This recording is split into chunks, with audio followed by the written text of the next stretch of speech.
Welcome to the after party. Welcome to the after party. Did you bring some snacks and treats? Yes, it did. I hope you got me something to eat. Maybe. Welcome to the after party. Coming to the after party. Right now. I've been waiting here all day to act like a fool this way. Welcome to the after party. Join us in the after party. Right now.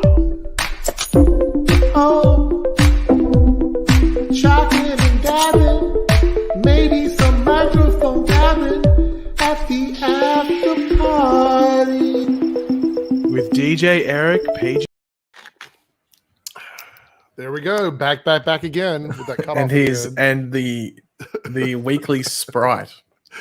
Always. It's like something in me must like tell me to pick it up right before the end. Yeah, of the song, it's like never like he picks it up as we go live, or he's it's always that just after a sip. Yes, 30 seconds actually longer than 30 seconds while the intro is playing to take a sip, but yeah. So we'll talk about a couple things, and then we've got like two major topics today. We're going to talk about Superman and Lois because this episode was, I mean, I gave it a perfect score. So really interesting, exciting episode of Superman and Lois. And I have not seen the Batwoman finale, so please be light on spoilers, although I don't really care. I'm not someone that cares about that, but other people in the chat may care about it because I've been really busy over the last couple days. And with capital A and D. It's my birthday.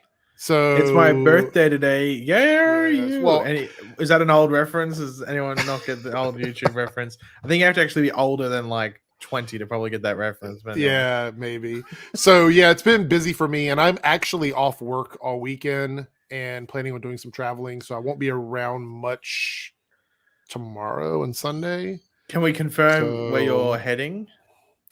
Should I take them? What do you have spoilers? I don't know if anyone remembered, but last year Eric went to a qualifying tournament, but because of COVID, it got delayed. We can confirm Eric's birthday trip because they don't pay for the accommodation, which is weird because there's no prize money either if you win the competition. Mm-hmm. But he is heading to the World Shocking Championships. Oh, that's right. I forgot. It's in Cuba though, so I've suggested he dances along to Havana by Camila Cabello. He says no because it could get too political. It could be. It could. Yeah. So anyway, do you have so any suggestions for other songs? Feel free to let Eric something know. Other than that, please. Yeah. I mean, but yes, I appreciate all the happy birthdays in the chat. Canada Graph's coming in with the $2 super chat. Will the after party be delayed later than now? It was delayed by like 2 minutes, but we're good. We're good. And it wasn't my fault. I was sitting. No, it wasn't. Waiting. He was waiting. My cat actually knocked my blinds down off my window.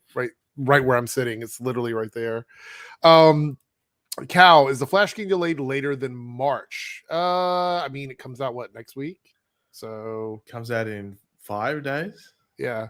I mean, it's going to be a very late delay if that happens. So also, okay, so we're going to be discussing the Batman movie. I got to see that. And so we'll talk about that at the end. So if you have not seen it, it'll be the last thing we talk about. So there we go. Lance Geek Information says, happy birthday. Wishing you the best. Also paid you since your Batman review. All I've been hearing is you say general thickness in reference to the beefiness of Batman. I was trying to I was going to say girth, and it sounded too sexual. I don't know. General thickness sounds pretty sexual. Yeah, so I just went general thickness. Yeah. I thought that was the more PG way to say it. Yeah, maybe.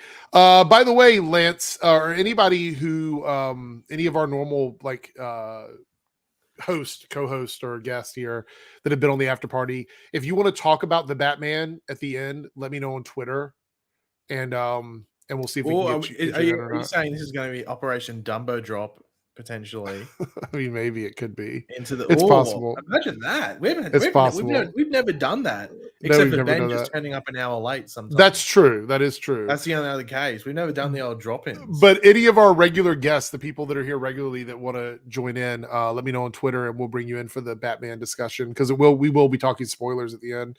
We'll give our do general you- thoughts and then we'll talk spoilers. Wait, do you want to announce? You announce the news first, and then I'll announce the thing I have next. Wait. Is not you don't know what I'm about to mention. So which the news that we've been talking about for the last couple of weeks, is that what you're the saying? news that you just said before we started the stream, the announcement. Oh, okay, we'll do that. First, I want to say thank you, Cal, for the 199 super chat birthday shout outs. I really appreciate it. Wait, is your birthday today or tomorrow? It's this weekend. It's tomorrow. Okay. Well, Yeah. Your birthday is the exact same birthday as my sister, 5th of March. It's Is her it birthday really? today. Yeah. Well, technically, where you I'm are, ahead. it is my birthday. So, So it's Eric's birthday birthday in Australia. Unfortunately, I threw out the cardboard cutout of Eric I had. Wait, you didn't know about that? Oh, let's just move on. So, move on from that Hold one. on. Whoa. All right. So, but yeah, that gives people time to prep as far as like the Batman stuff. People that want to talk that have been on the show. If you're here right now and you want to do it at the end, get yourself ready to be on camera if you want to talk about it. There we go. So the big news is that as of this week, right now, right this second. Actually, it was before the second, but you know what I'm saying. As of this moment in time, right here, right now, Paigey is back as a weekly guest on the after party. He has returned from the dead, or not really the dead, but he's returned from a alternate universe. And now he is back as a weekly guest. So there we go. Things have changed. And so he's coming back on Fridays for us, Saturday for him, Friday for us. So what is your news now? You said you had news that I didn't know about. I was leaving you in anticipation. Okay. No, it's just that, well, with the return of me here, I brought along a Paigey's pick. However, it's not, I don't know. The title is Top 5 Songs That Would Have Been Better in the Batman than that song, which I think they played like 3 times. Yes. Okay. Yeah. Well, should we save the Paigey's pick? Wait, can we do it without spoiling Batman? It's not really a spoiler. I don't think it's a spoiler because to be honest, I usually say if it's something that's I don't think fits that well, isn't that much of a spoiler. Mate, we'll leave it because just leave it till the end when it's relevant. Leave it till the end. We'll talk about it right before we talk about Batman. Like that'll be the thing we'll talk about right before we go into the Batman review. I feel like that's probably the best place to put it. So anyway, so that's the big news. So we also this week I have not seen Legends, but I have seen all the clips with Donald in them, and you've seen the whole episode. So you took I just had it on, so I knew like I got all the Booster Gold stuff because there was stuff outside of that main clip that went around. Have a safe flight, Flash Freak. So yeah, but I haven't seen Batwoman. So here's the deal with Batwoman. Next week, I'm releasing a full thoughts and opinions on the whole season. So that will include my review of the final episode. It'll all be together as one video because I just can't I want to do a season overview, but I don't want to wait 2 weeks to do the season overview. So if I'm going to do the season overview next week, I'm not going to put out a individual review for the finale. So I'm just going to put it all together and make it into one video. So there we go. But today we're going to be talking about Superman and Lois, Tried and True, which is episode 6. Is that right? Episode 6? Yeah, because next week's episode 7, they go on a break after next week. All right. So there we go. Episode 6. And this episode I actually didn't expect the beginning of the episode. So we'll talk about it when we get there. And then we'll do the Paigey's pick, and then we will do the Batman review. So that's all we're really going to talk about today. There's not much else going on. They didn't release anything big that I saw before we went live. I'm always looking to see if there's anything. Yeah, the old that came out.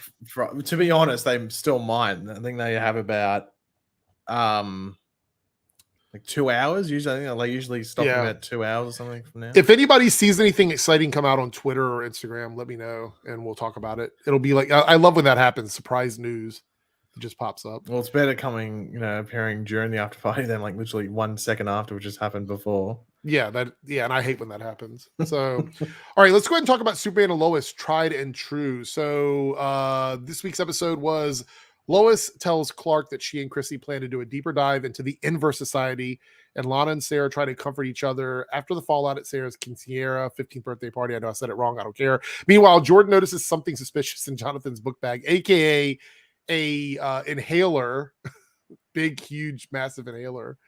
And Lieutenant Mitch Anderson finds himself under fire for the deterioration of the Department of Defense's relationship with Superman, which I thought was interesting. They went that far with him. This week, I didn't really have any issue with any of the storylines. Was there anything in particular that you found like just out of place? I think everything sort of worked this week. No, I think it was all the only like minor. It was a nitpick. I was chucking an Eric. I put my Margaret glasses on for this moment, but I think the one nitpick I had, if it had to nitpick, was that I wish the Lana and Kyle stuff was maybe in the first half of the episode. I think like sprinkling throughout because it felt like it didn't happen in a long period of time. Yeah, but I have that issue with a lot of shows where like like they'll have like a scene going on and it's obviously in the same hour or something, and then they'll have other stuff going on that's over like 7 hours, but it's all spliced together. But the scene should be happening like roughly at the same time. I don't know if anyone's still watching Naomi, but they did an episode. They're in their episode last week.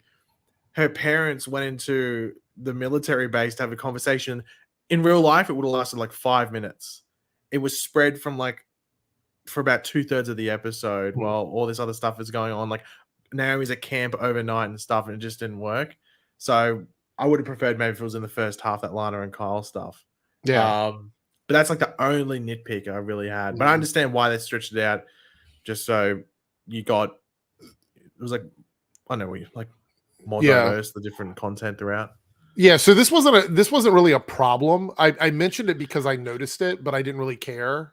Like the green screen when he went to the village to save it was a little wonky in places, but there's been wonkiness in VFX before where I've been like, I just didn't really care. It didn't take me out of the scene. I mean, clearly was that when like the Russian town was like so you could see them standing and just look yeah, like that was where I noticed it. Yeah, it looked pretty bad, but again, it didn't bother me too much because it was a very quick like.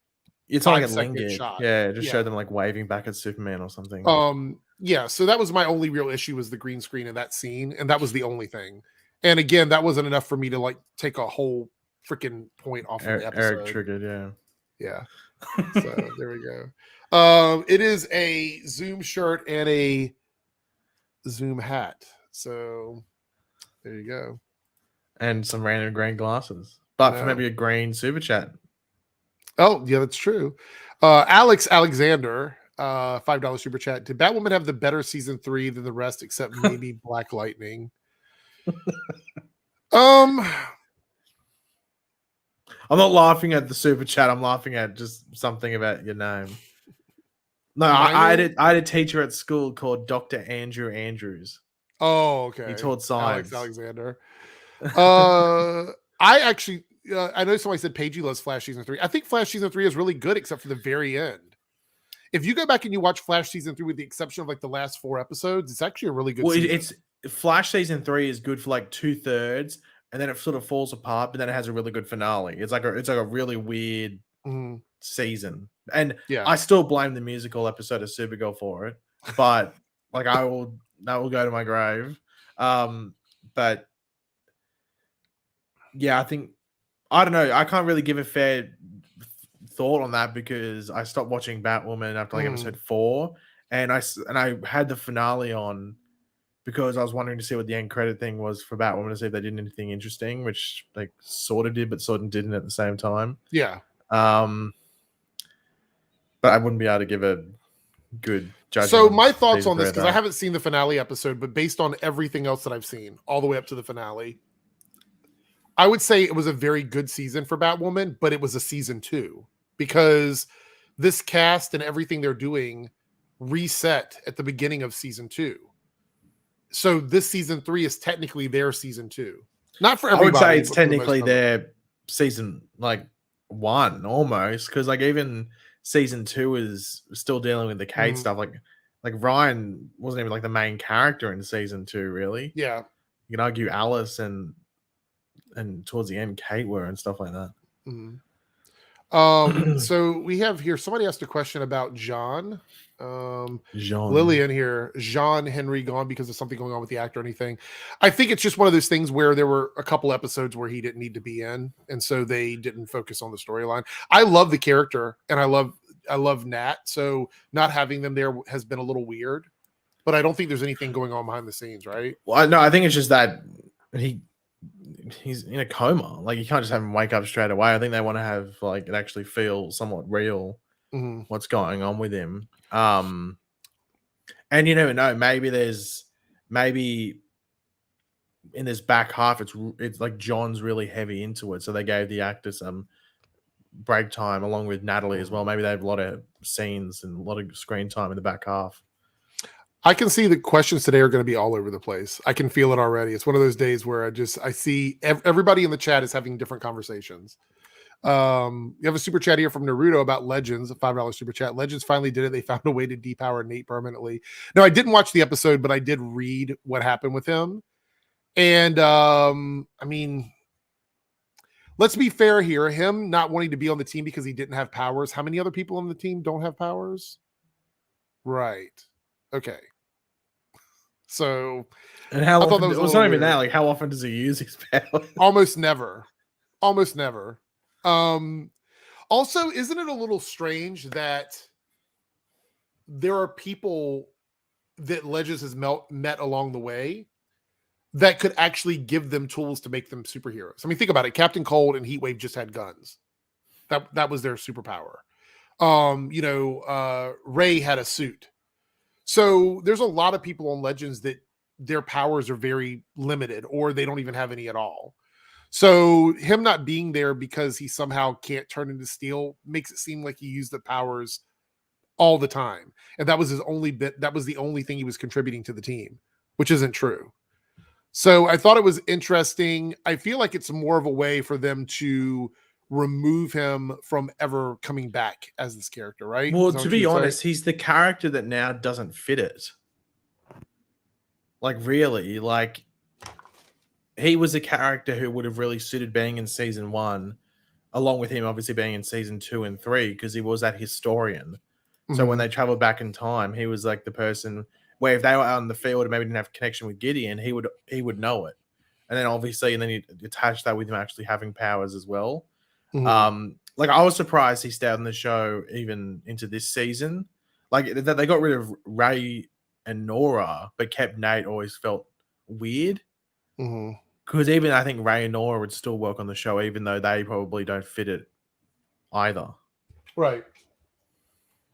Supposed to be pointing very democratic blue again today, Eric. Yeah, a little bit of light on the side. Yeah, I mean, look, with Legends in general, and we'll talk about it when we get to the Booster Gold stuff. I don't really think that there's any rhyme or reason to why characters do certain things. It just happens pretty much. So I don't really worry. Like, he's leaving the show because they don't want Nate on the show anymore or whatever. So there we go. They didn't really need to take away his powers for that. All right, back to Superman and Lois. So I wanted to pull this up because I thought this was interesting. I know what you're going to pull up, and I'm going to go, Eric, you're digging too deep from a social media. I know. But here we go, Paigey. Confirmed. We talked about it, and I said that this was what it was. And I'm so happy that they confirmed my statements. The mirror dimension. So it is confirmed, right? Is this confirmation that this is what we're calling it now? Well, they lost points then, if that's the case. Oh my! I just looked at your trending section. Oh, my trending. Who knows what that is? No, it's not all the Snyder stuff. Yeah, I see. This is confirmed, right? It came from Hootsuite Inc. They use Hootsuite, so I mean, they timed this out. Hootsuite Inc. What is that? Is that like meant to be like some desktop app or something like that? It is where you can like lay out things that you're following. Like, you can do hashtag follows and stuff like that on it and everything. So it's like TweetDeck. Yeah, TweetDeck basically. Anyway, but this is confirmed. Like you told me that I shouldn't call it this, but look, they're calling it themselves the mirror dimension. So. Yeah, I'm not going to trust probably like a 21-year-old intern at the CW or Warner Brothers that tweeted this out. And as Jordan puts in the chat, one of the episodes does have Bizarro World in the title. Yeah. Yeah, but I mean, this tells me that they're on my side here. Obviously, this 21-year-old. And Canada Graphs, there's no Snyder stuff in your What's Happening section because you're a Batwoman stan. So I think you'd have like Wildmore and Will Beth kiss herself? That's probably what's trending in your What's Happening. So are we confirming here that the Mirror Mistress is in this world now? Is that what this is confirming? I'm confirming that you're a lunatic. Confirmed mirror dimension. There we go. We did it. We called it that first over here on the after party. But I just realized you look like Tim Allen. What? From the Santa Claus. Like your beard's like really Santa Claus. Oh yeah. Well, because it looks like a natural. It looks like a natural gray. Yeah. Well, I have this natural Santa Claus. I have a box of colors for my beard. I should actually bring those in one night and show everybody. I have like a box of different colors that I use for my beard. And one of them is like you got bright like a white. jar. Not a jar, like a little pot, little cup, and just put a bit of each in the cup and just mixed it together. I don't know what that would be. Just make some like Frankenstein, and then put it in, and Eric can have Frankenstein beer. Yeah. Thank you for all the birthday wishes. I still see birthday wishes in the chat. Thank you everybody so much. I don't know what it would be. That would be quite interesting. Maybe we should try it one day just to see. Mike Glib with the $4.99 super chat. After a terrible season, the last episode had me looking forward to actually seeing another episode. Legends has been a comedy with no comedic actors. That's a good point. Well, none of them are really comedic actors, except for Donald now, who's been introduced. He's the only one that's so. That's a really good point, Mike. I didn't think about that. Yeah. Wow. All right. Thank you for the super chat. That blew my mind to just think about that. So. Justin, no, we're going to talk about it here because I don't think the Weekly Geekly, I don't think they've seen the movie yet. So there we go. Canada Graphs is agreeing with you on this one. Well, Canada Graphs is finally right for once. So, but we get to see at the beginning of the episode, we got to see sort of a guess a sideways flashback, like into this I would say flashback montage. Yeah. Which was very cinematic, right? Backflash Tajmon. Mm-hmm. Yeah. It was very cinematic, right? Would you agree? It was a very cinematic beginning for Superman and Lois. Yeah, it sort of reminded me of, I think Arrow did an episode, something like that I can't remember what season it was, but I think Arrow did something very similar where it was just like, it didn't really, there was no speaking, it just showed stuff with music in the background. Mm-hmm. Or was it Flash? It was one of them. For some reason, I think it was Arrow though, but I like that type of stuff. And also just because it told you a lot about this Earth really quickly and it sort of saved time, but we can also revisit it as well because it leaves you with more questions than you had heading into this episode. Yeah. With stuff that they showed really briefly. It's also like a blink and you miss it, but I'm intrigued to see if they explain it going forward. It was like very otherworldly. Like the lighting and everything, obviously just changing the sun from yellow to red made things look very ominous, but just the whole atmosphere felt so different. So I don't know. I really enjoyed it. I thought it was a great way to kick off the episode. Felt like you're on Mars or something like that. Yeah. Very that. But the other thing is that we also get this great tie-in at the end of the episode where our Superman is dealing with like a reflection of what happened to Bizarro, and we're seeing it just in another way, but it's like sort of just another like a side-by-side parallel, which I thought was really well done. Who directed this episode? I don't normally ask that, but I Amy think Jo Johnson, the Pink Power Ranger. Really? Yeah. And you're trolling. And you're Simmons trolling. from Fitzsimmons and Agents of S.H.I.E.L.D. You're trolling. You're trolling. No, Pink Power Ranger. Really? Yeah. Are you serious? Yeah. Wow. But she's like an actual, like she's directed like indie films and everything like that. She's not just an actress stepping into direct. So she probably, like, I've always said this when it comes to like TV directors, a lot of the times they're not the ones that really get that much control and stuff. Like, it's especially in regards to how certain things happen with time. But I think someone like Superman or Lois, I think they're just given more time, and also she's worked in like doing those indie films and stuff along with other TV, so she probably had more control over what they wanted to do and the style. I just looked it up. I can't believe that. I knew that next week was directed by Agents of Shield characters. Yeah, but character. It's like it's just she's not a real person. She's just a character. But yeah, I didn't realize that this week was Amy Jo. That's mind blowing. It was really, really well done, and the music choices were good. So a lot of times music can take me out of an episode, like if a song is weird or doesn't fit. But it really worked this week.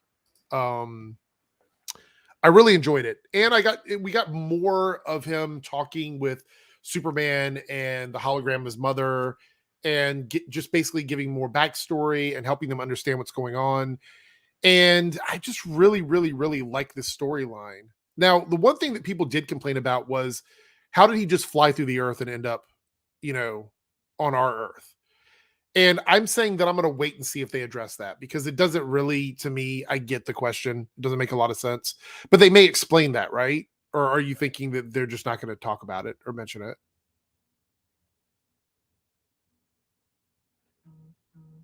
Thoughts, opinions? Hello? Oh, there we go. Hold on. Can you repeat what you said? I knocked the cord out of my thing and I couldn't hear, and then I couldn't speak. I was saying that, like that long pause. I was saying that a lot of people were complaining that Bizarro flying through the earth and just ending up on our Earth was a little like I don't understand that. Like, the only thing I can think of is like that's how maybe like the energy within the towards the core of the Earth or something allowed him to travel through this with the suit or something. But because it looked like even then, like it looked like he was like it was traveling through something, like had all the stuff around him. But then again, that's what was happening when like the visions were happening. So I don't know if it's like as soon as he started going through, that's when the vision started for Clark, like our Earth, like at that point. I'm assuming it's going to get explained, because it's one of those ones where it's like, well, hold on, like please explain what's going on there, because shouldn't he be jumping through a breach or getting in a ship like John Henry, or which would go through a breach anyway? I have my theories are that this particular like other alternate version of everyone isn't the same as like another Earth. I think there's something. Do you think it's one of those things where it's literally like it's just like because obviously they say like the Earth's split. So do you think it's something where it's like it's not within the multiverse, it's just like another pocket? Yeah, like a pocket dimension. Yeah, I think that's what it is. I thought you were gonna say, oh, mirror dimension. No. No, I think you're right. This doesn't feel like a multiversal Earth to me. It feels different. Like the way they're handling it feels different than the show normally does, or that the Arrowverse normally does. So, but I'm willing to give them a chance to explain it, because we have several more Bizarro episodes coming up.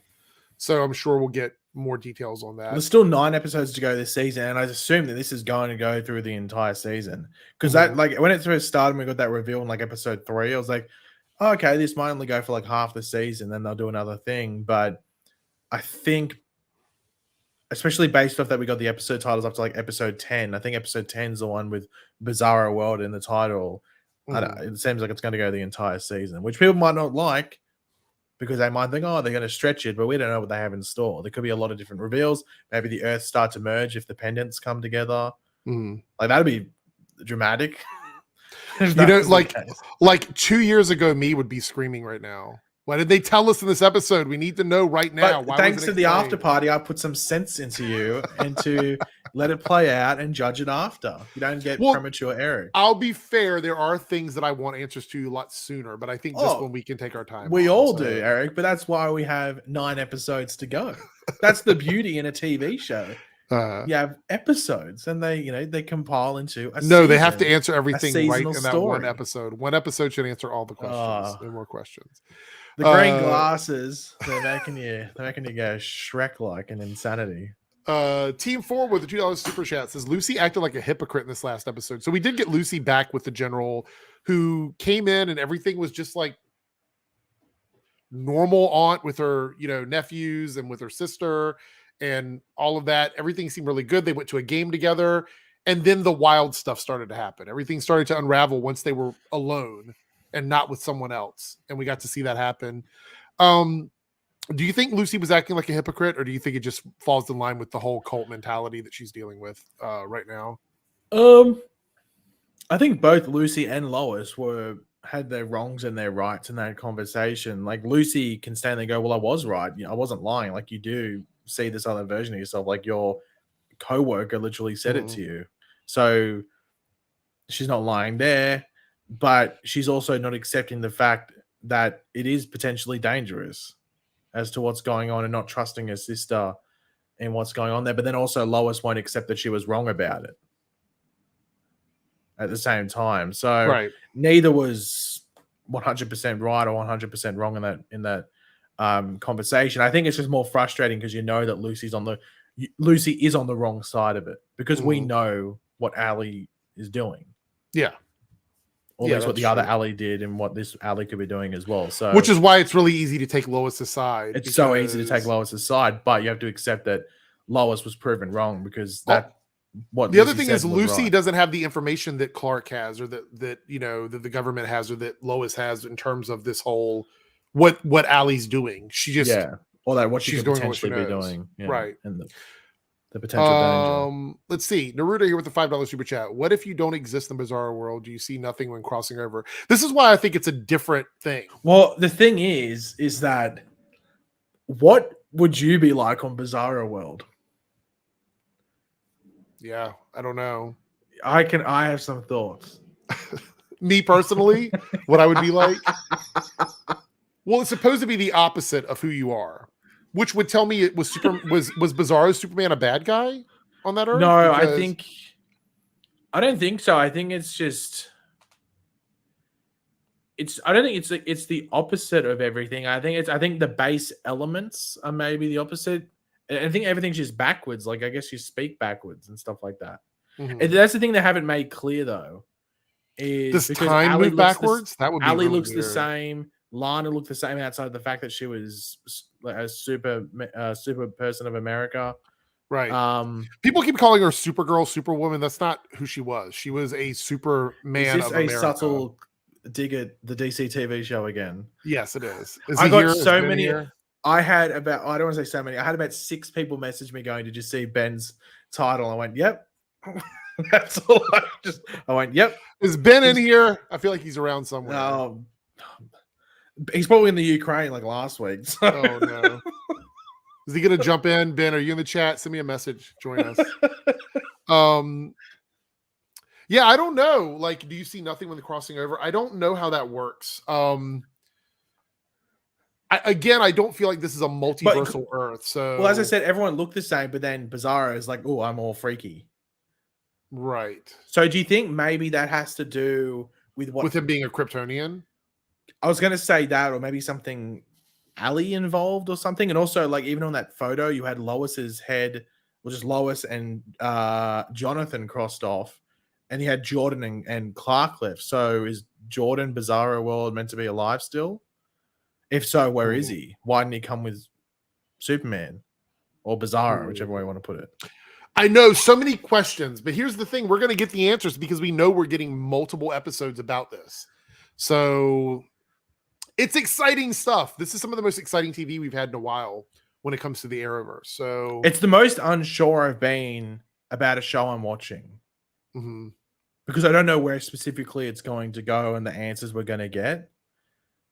But yeah, it has me curious. Also, if they could possibly do it, we're just saying in live show, we're not clickbaiting a video, so we can talk about it. Would you love to see like a Bizarro Flash, a Bizarro, yes, absolutely, those characters? Or they see what they have done on this earth? That'd be really cool. Yeah, I thought about that too, and then I'm like, how would they incorporate that without it being before they ever incorporate the other characters? That would be kind of interesting too, you know. Bizarro Eric is an after party guest. I mean, maybe. Well, there's a rumor Possibly. going around that Bizarro Eric would be Robert Storms. But I think that's just Earth, like another Earth's Eric. Okay. All right. There we go. So here's a question that we've covered before, and I've made videos about it. We don't know what the context of how they're included are. We just don't understand it yet. I fully believe that they probably are within the Arrowverse, but also are not taking all of that other stuff into account. So, Well, the thing is, in about a month, we have the Earth Prime crossover starts, and issue 2 is the Superman Lois issue. So strap yourselves in. there we go. There we go. What do we think about the Lana and Kyle stuff? That's getting real spicy. Like, if you like soap operas, this is getting real spicy. That's all I got. That really reminds me of the relationship between Eric and Wollstu. Does it? Because the sad thing is, I think Kyle truly does mean everything he's saying to her. But at the same time, she's like, you lied about it all this time. You didn't tell me back then. And I get the impression that you want to make things work with me because you want to make it work for the family, not because you want to be with me. And you can love someone, but then you can also not trust them. And that means that you can't be with them. Yeah. So I don't think that they hate each other. I actually think they do love each other, but she doesn't trust him anymore. And she has every reason to not trust him at this point. But do you think it's like they're over for good? Do you think that he's going to go away, or how do you think this is going to work out on the show? I'm not 100% sure because I don't know what they do with, I guess, like specifically Kyle going forward past this season.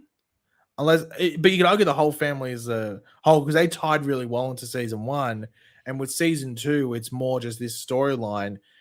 And like the only thing I can think of, as I said, is that like Kyle deviates and ends up like attached to the Allie storyline, whether it's being drawn to her cult or whatever it is.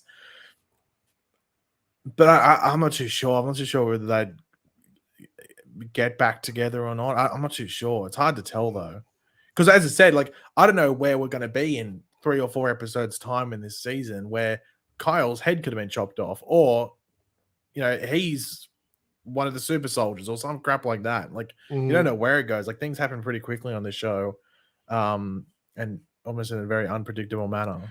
I would say that Kyle, if they want to do something with him, they could show like a deterioration of who he is because of this and turn him into a different character. Like they could make him into more of like a sort of edgy, annoying character. But I don't know if I want that from him. Yeah, I don't think. I think when you said annoying, I think that highlighted why I wouldn't want that to happen. Right. Mike with the 199 super chat goes, are we supposed to care about Kyle and Lana? I think we are supposed to care, but I just don't know if it fits within everything. So the biggest issue with this storyline is I'm having a hard time accepting it while all this other stuff is going on the show. So for me, with this storyline, they're doing great. I think the characters are great in it. I think the writing is great in it. I think all of it makes sense. It's just a little bit detached from me. You know what it reminds me of? It reminds me of the explanation I've given to people about why they didn't put Iris in the journalism storyline. Because they'd have all this, and if you want to do it consistently, because you'd have all this Flash stuff happening on. It's very, obviously very fantastical, and all this like Flash throwing lightning bolts and going through the multiverse, and it's like then we cut to Iris sitting at a desk, like even Iris on the field, maybe even doing something. It drops it down. However, it's necessary, I think, for the story you're telling, and that's why I'm hoping it leads somewhere. So fingers crossed it's not this thing where like in 3 episodes Lana's like, you know what, I sat on it, welcome back, sorry I made you move all this stuff out. I have to move back in. Don't know where you put it, but thanks, you can move back in. Unless it ends up with one of those things where he stays out of the house, even like moving into next season, and it becomes this thing. It's like, a slow burn in regards to rekindling. But I'd hope that they do something else with this storyline in this season to make it pretty much last almost from the get-go this season. because it felt like Kyle, even in episode 1, was struggling, and we weren't too sure why. And then obviously it got revealed here over these past few episodes. Yeah. Do you think this was always the plan for his character? Do you think they knew about this like back then, or they just decided to add it in? Like in season 1 or at the beginning of this season? Well, during season 1, at any point in time. Probably not, but they probably just kept an open door, like that he had an alcohol issue and they could play around with that. Mm-hmm.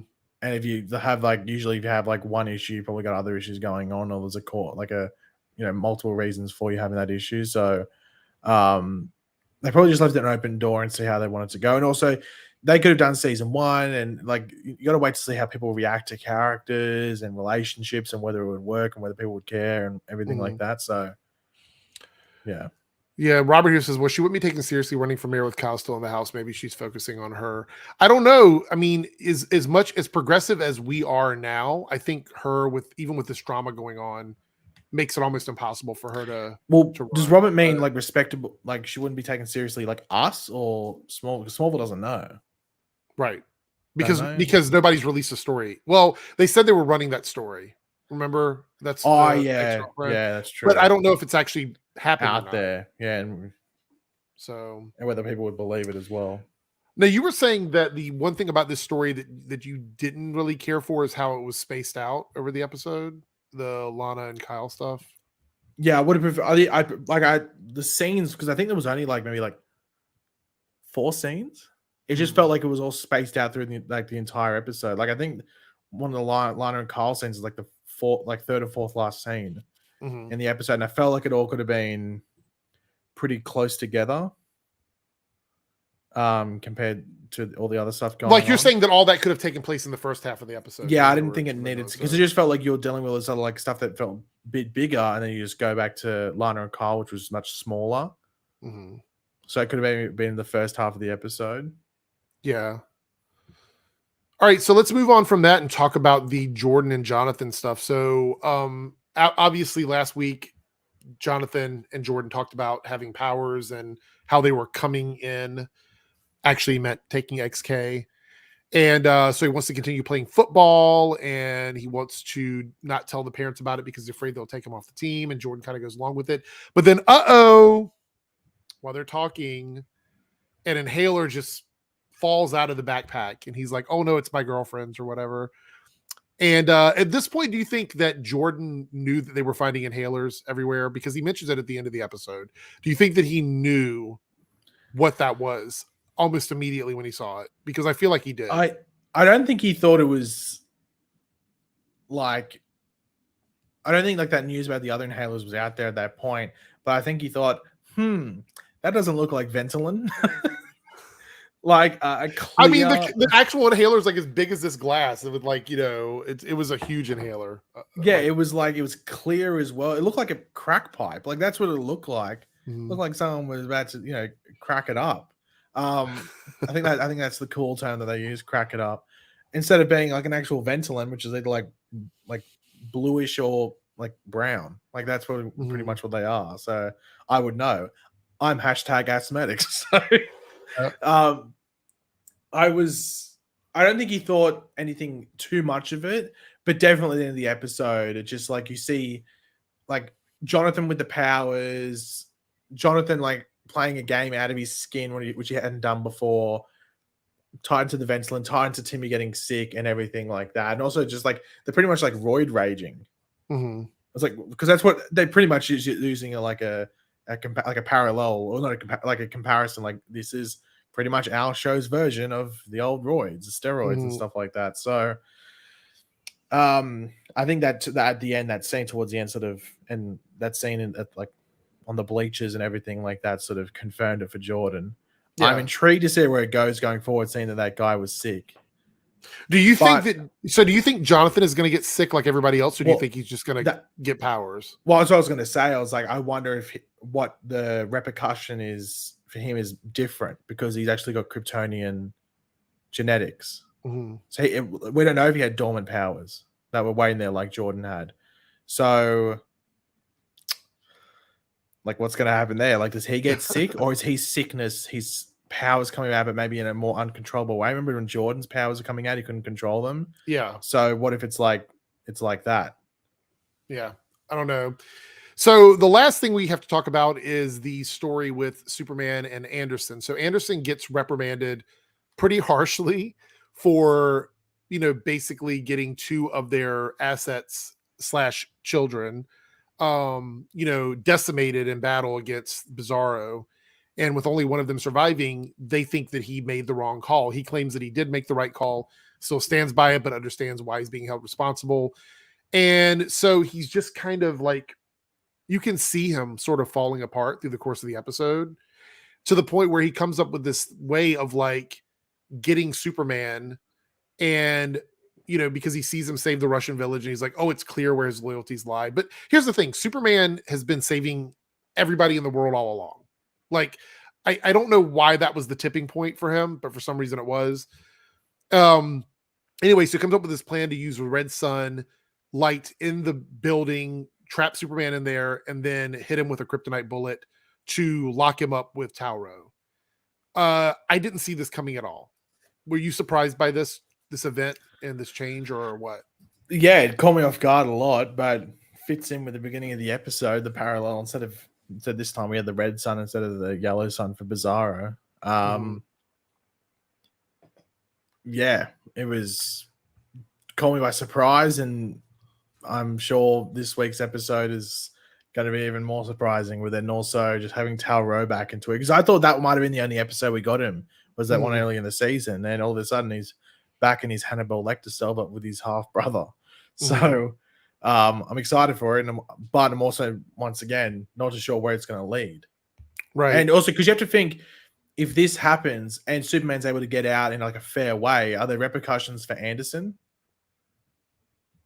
True. I mean, he called treason because I'm assuming that they didn't explain it, because I think they're going to explain in next episode what specifically their reason for calling it treason. But I'm assuming it's because he was in Russia and that's it. Like, oh, he's conspiring with the Russians and everything like that, and that's why they did it, and that's why he called it treason. Oh, first the North Koreans, now the Russians. You're planning an attack on America. Yeah, I'm going to blow my own family up.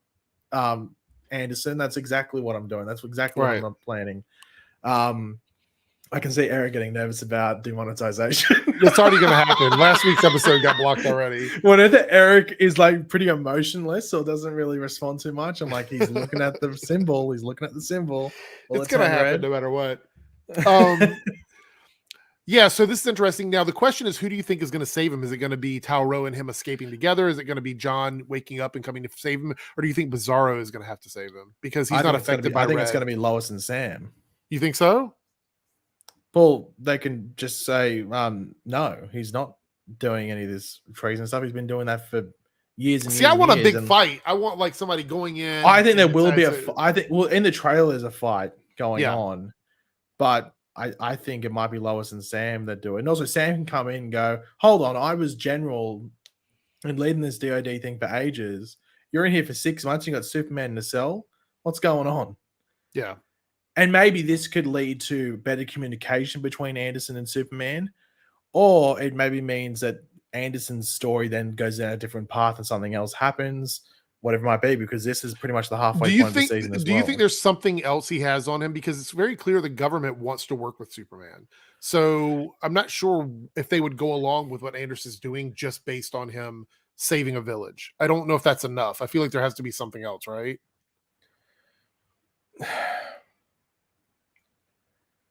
Yeah, I don't know. I'm really curious to see like why Anderson's approach is so different from before, and why the relationship is like why he's going about the relationship in this way. So I wonder if there is some like other meaning behind it. Like you could argue that maybe it's tied to Ali, but I don't know if they'd tie Anderson to Ali. It'd be like maybe a bit too convenient if that would be the case. So like I'm intrigued to see what it is. Maybe we might get some hints at it, or they might even explain it in this week. Yeah, this week's episode. Mike with the 199 super chat goes, what do you think will be wrong with John Henry? I think he's just traumatized from that fight. I mean, I don't think there's going to be anything. I mean, do you think there'll be anything wrong with him long term? I think he's just was hurt in that battle and he's recovering. Yeah, I think it might be something simple like that. I He mean, might even have memory loss because it affected his head, so maybe he doesn't remember some. Maybe he might have some short-term memory loss. He doesn't remember being good with Superman and their relationship because they started the season. They were really good friends. All of a sudden, there's a fight where he gets he goes comatose. His brain's injured, so maybe he forgets some stuff, and maybe he forgets that him and Superman were on good terms. I mean, in And that his this defense, isn't the one that killed his wife as well. yeah, I was going to say, in his defense, he dealt with that evil Superman on his Earth, and he got here. We had a different Superman. Now we have another Superman that he went into a coma, still thinking he was evil. Or maybe he thinks he's on his Earth. Maybe he wakes up thinking that everything was a dream or something like that, or aspects of it were a dream. And he thinks that Lois is his wife still, that his wife didn't die. Yikes. I mean, that would be hashtag awkward. That would be very awkward. But anyway, I absolutely love this episode. This is one of my favorite episodes of the season, probably one of my favorite of the series. Ooh. I know a lot of people said it wasn't super exciting, but I think it was pretty solid for me. I mean, everything was story relevant. It pushed everything forward in a pretty big way. Yeah. So I was pretty happy with it. In the chat, let me know what you think of this week's Superman and Lois on a scale of 1 to 10. Did you like it? Did you not like it? Yeah, just curious what your thoughts are on that. On my review, if you watched it, I gave it a really shining perfect score. So I clicked on the video, but I just gave it a dislike and left. So okay, all right. That the funny thing is, I actually couldn't even make a thumbnail for that because that was before I got my computer up and running again. I had to get some stuff to replace on my computer. Now, the question is, what broke the computer? I have my theories. Well, it's not as exciting as you think it is. I have two. So I have a computer here, and then I have this one here. Oh. The one here, it's my first week back as a regular, and he's already flexing. Yeah, he's already flexing. The computer that I use for editing is my gaming computer. The computer that I use for everything else is over here. Is it a desktop or a laptop? It's a desktop. The one over here is a laptop. Oh yeah, no, this was a laptop. Yeah, my laptop is also for work. So I'm over here and I'm playing games, and the screen starts glitching and getting pixelated and all this weird stuff keeps happening. And so I'm like, please don't tell me it's the video card, because that's like one of the most expensive things that can go wrong on your computer. So it started blue screening. Like I was playing a game, it would just go to blue screen. It would just cut off and restart. And so I had a friend of mine look at it, and we can't determine if it's the video card or if it's the motherboard or what the problem is. So right now I'm using a backup computer to stream because I can't edit. I can't do any editing without the gaming computer because that's the one that I use for all my video editing. So right now I'm using a backup computer just to stream. All I did was plug in my camera and my mic and have the monitor here. But this is a completely different computer. So that's what actually happened. I don't really know what the specifics are, but something's wrong with either the video card or the motherboard. So what were you going to say? What was your theories on my computer? Just intense shocking tutorials and okay, like different attires you could wear. As I said, he's heading off to the championships. Yeah. So anyway, have a replacement. Haven't been able to get it all set up. I was downloading a bunch of stuff last night. This is why you get a Mac. Maybe PCs are built to be broken. That's pretty much. They're built to be broken, so you take them to a repair shop and pay $500 to get them repaired. So I did my review on StreamYard with minimal editing, like very little. I had one cut that I had to make, and that was it. One cut. All right. So what we're going to do is I'm going to send out the invites to 2 people who asked to join.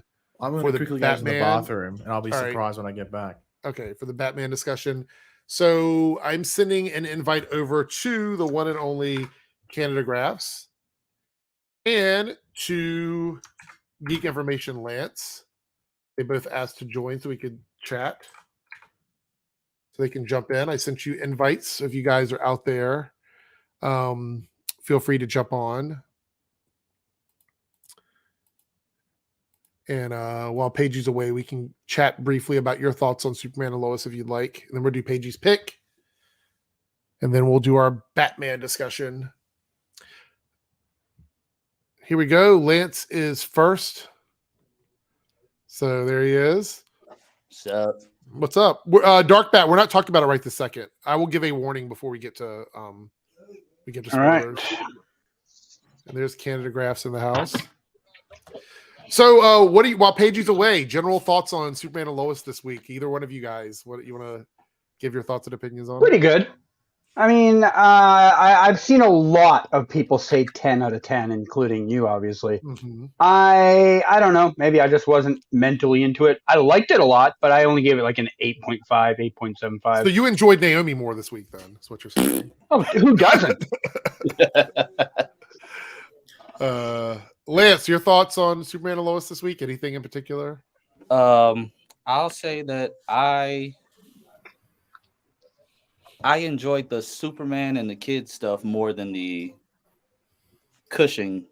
I know. I still have issues with that too. So, but the Superman stuff with General Anderson, that had me on the edge of my seat the entire time because I was like, what else is he gonna do that's gonna be extremely stupid and extreme? yeah. Like, how far are you gonna take this?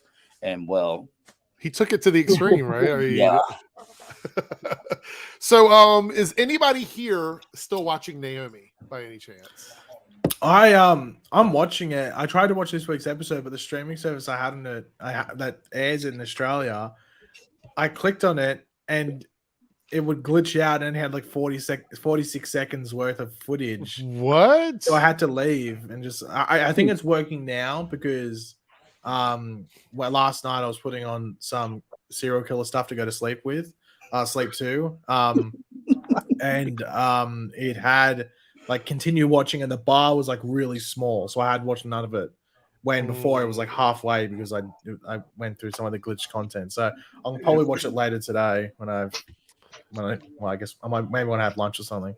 Okay. What about? I watched it. Did you? Okay, so since you've already watched it without any spoilers, I mean, I guess you get well, don't get spoilers because Paige doesn't want to be spoiled. But is it still about the same as it has been, or did something exciting happen? Or I mean, because this week was supposed to have Star Labs, right? Wasn't that? Yeah, but I mean, we have Star Labs on Doom Patrol, so that didn't really. Ooh, Star Labs. It's just like my wife enjoys Naomi more than me. Like that's the only reason I still watch it, and because I started it, I'm going to finish it. Mm-hmm. But it's like this episode was cool, but at the same time, it's like give me more. You know, Yeah. I heard it was into it more. I heard it was probably one of the better episodes, but still I'll give not it amazing that. at the same time. I'll say that, and like the whole thing with I'm confused about like who's good and who's the bad guys, and I didn't fall asleep this week. Right, I didn't fall asleep this week. The camping episode was definitely a snoozer. That's the one that I bowed out on. That's when I was like, I'm out. Can't. I had to watch it the day after because somebody wanted to make announcements. So has everybody here seen Booster Gold on Legends of Tomorrow? Yes. Okay. Do we want to chat about that briefly before we move on to the movie discussion? I didn't watch the episode, but I watched clips of Booster Gold, so I kind of know what happened with that character. There was people trying to claim it wasn't Booster Gold, like before that final scene, right? I was like, did you see the freaking golf ball? That's why they had the golf ball. Did you show hear you his it was name? Booster Gold? Like so that was the reason that golf ball was like that. Like without watching the whole episode, just seeing the scenes with him in it and whatnot, he's exactly the way I expected him to be. Like he's everything I thought. Like when they announced he was going to be Booster Gold, this was what I kind of expected. I didn't expect him to be anything like the one from the comics, and they went in a completely different direction with him. It's totally Legendsified Booster Gold, which is fine because the people that like the show are going to be okay with that. But I can see the internet is going to just rip this apart like so much if it hasn't already happened by now. No matter how good or how funny he is, there are going to be people that are going to be so mad because all of these Booster Gold stands are going to come out and they're going to be like, Booster Gold was my favorite character ever, and I can't believe they did this to the character. And, but here's the thing. He's very Booster Gold.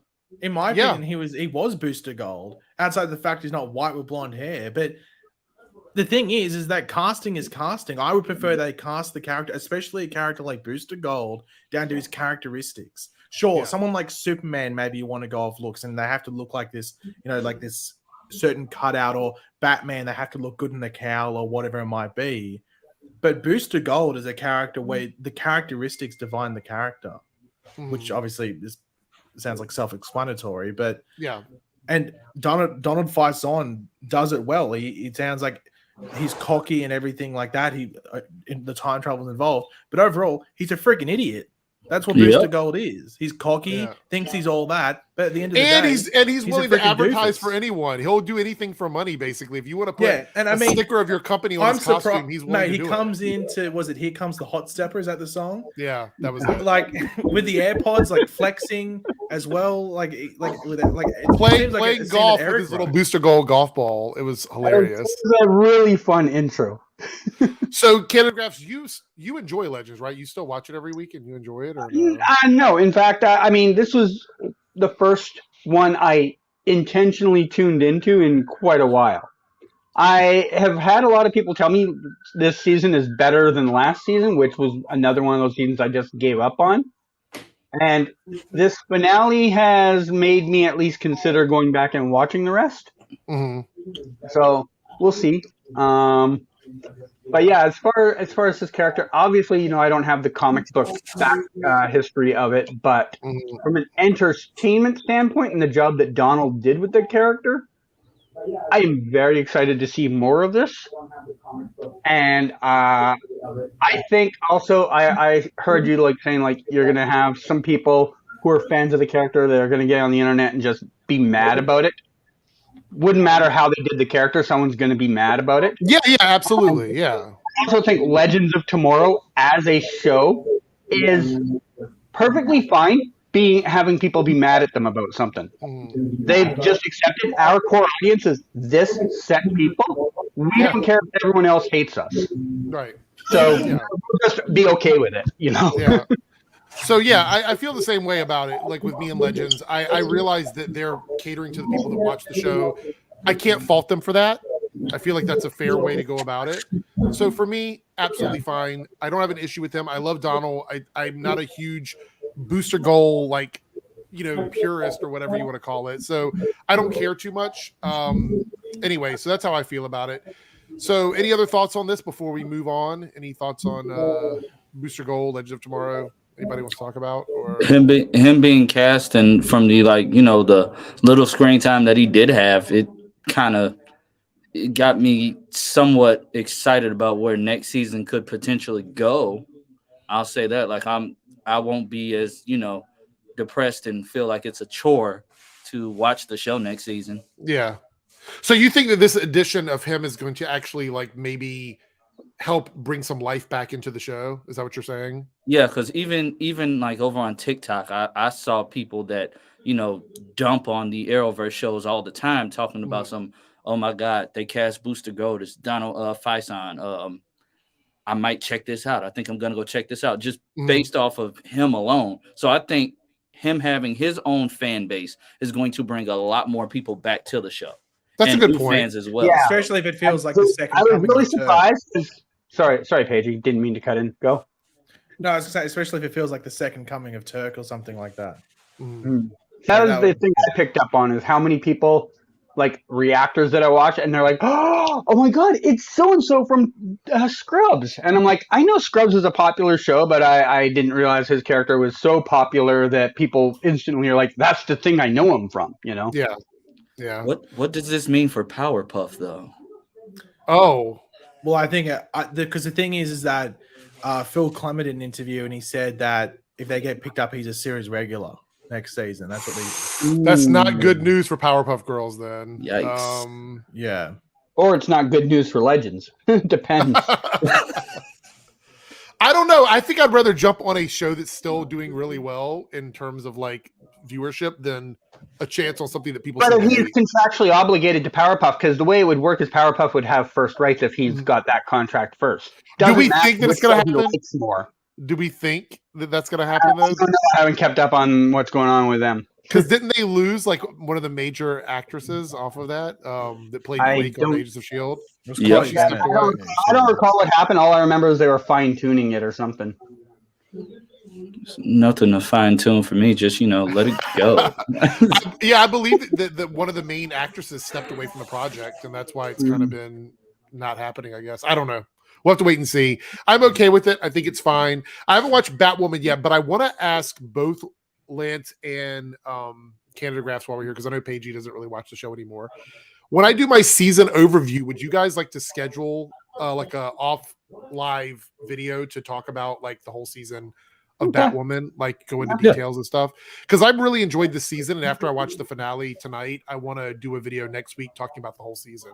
So I thought it might be fun to like, instead of just me talking about it, having all of us together and maybe just hit on some points from the season of Batwoman. But I'll let you know. Maybe we'll work out a time and figure out, because I know a couple other people. I think maybe Buddy might want to jump on, so maybe we'll get a little discussion going about it and see where it goes. Yeah, it was Chloe Bennett. Yeah, she was the one that stepped away from Powerpuff Girls, which is one of the big names that was tied to it. So yeah, there we go. All right, so are you guys ready? Because it is time. It is time for the return of Paigey's Pick 2.0. Oh, that. Completely forgot we were doing this. I was laughing at just edgy Batman opinions. Yeah. Okay, so this Paigey's pick for this week. Hold on, let me move this. Wait. The thing is, after we do Paigey's pick, guys, we're going to talk about the Batman. So, but technically, this involves some. I guess you could say Batman. There's a music spoiler. There's a music spoiler for a song. This is the interlude from the in the after party. Hey, so, real quick, can you guys hear my TV in the background? I'm gonna go turn that down. My kid is watching us right now. Okay. All right. I didn't know that's what it was. All right. So, do you have it ready, Paigey? Yes, I do. So, Paigey's pick for this week is top 5 songs that would have been better in the Batman than that Nirvana song, which they played like 3 times. Right. Okay. All right. Here we. That's Like, I need to get an opinion quickly, just because. Did anyone feel it was out of place? Not the first time they used it, but then the repetitive use of it. Yes, it did feel out of place. And because the one thing I had going into, because I didn't know about this heading into the Batman, but I found out afterwards that apparently the movie was inspired by Nirvana, and I didn't feel that at all in the movie. And then I was like, okay, so that's why they played that song. Like, were they saying that this version of Bruce Wayne was supposed to be Kurt Cobain or something? Is that what they were saying, or? Well, because it was like it was like edgy Batman or something. Yeah, it was like emo edgy Batman. I didn't feel. Right? I think that maybe that was just like the head. See you later, Lillian. Have a good night. I don't know if that really hit the screen that well, but maybe well that I guess that explains it. The use of the Nirvana song. Does that mean like in a later version, like Bruce is gonna demonetize himself? Oh my gosh, I don't know.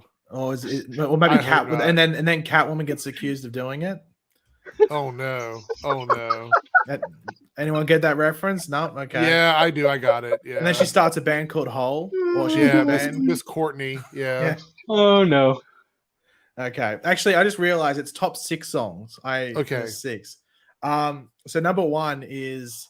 So just remember, these are top 6 songs that would have been better in the Batman than that Nirvana song, which they played like 3 times. First one, Rockin' the Suburbs by Ben Folds. Imagine Batman on his bike and Rockin' the Suburbs by Ben Folds comes on.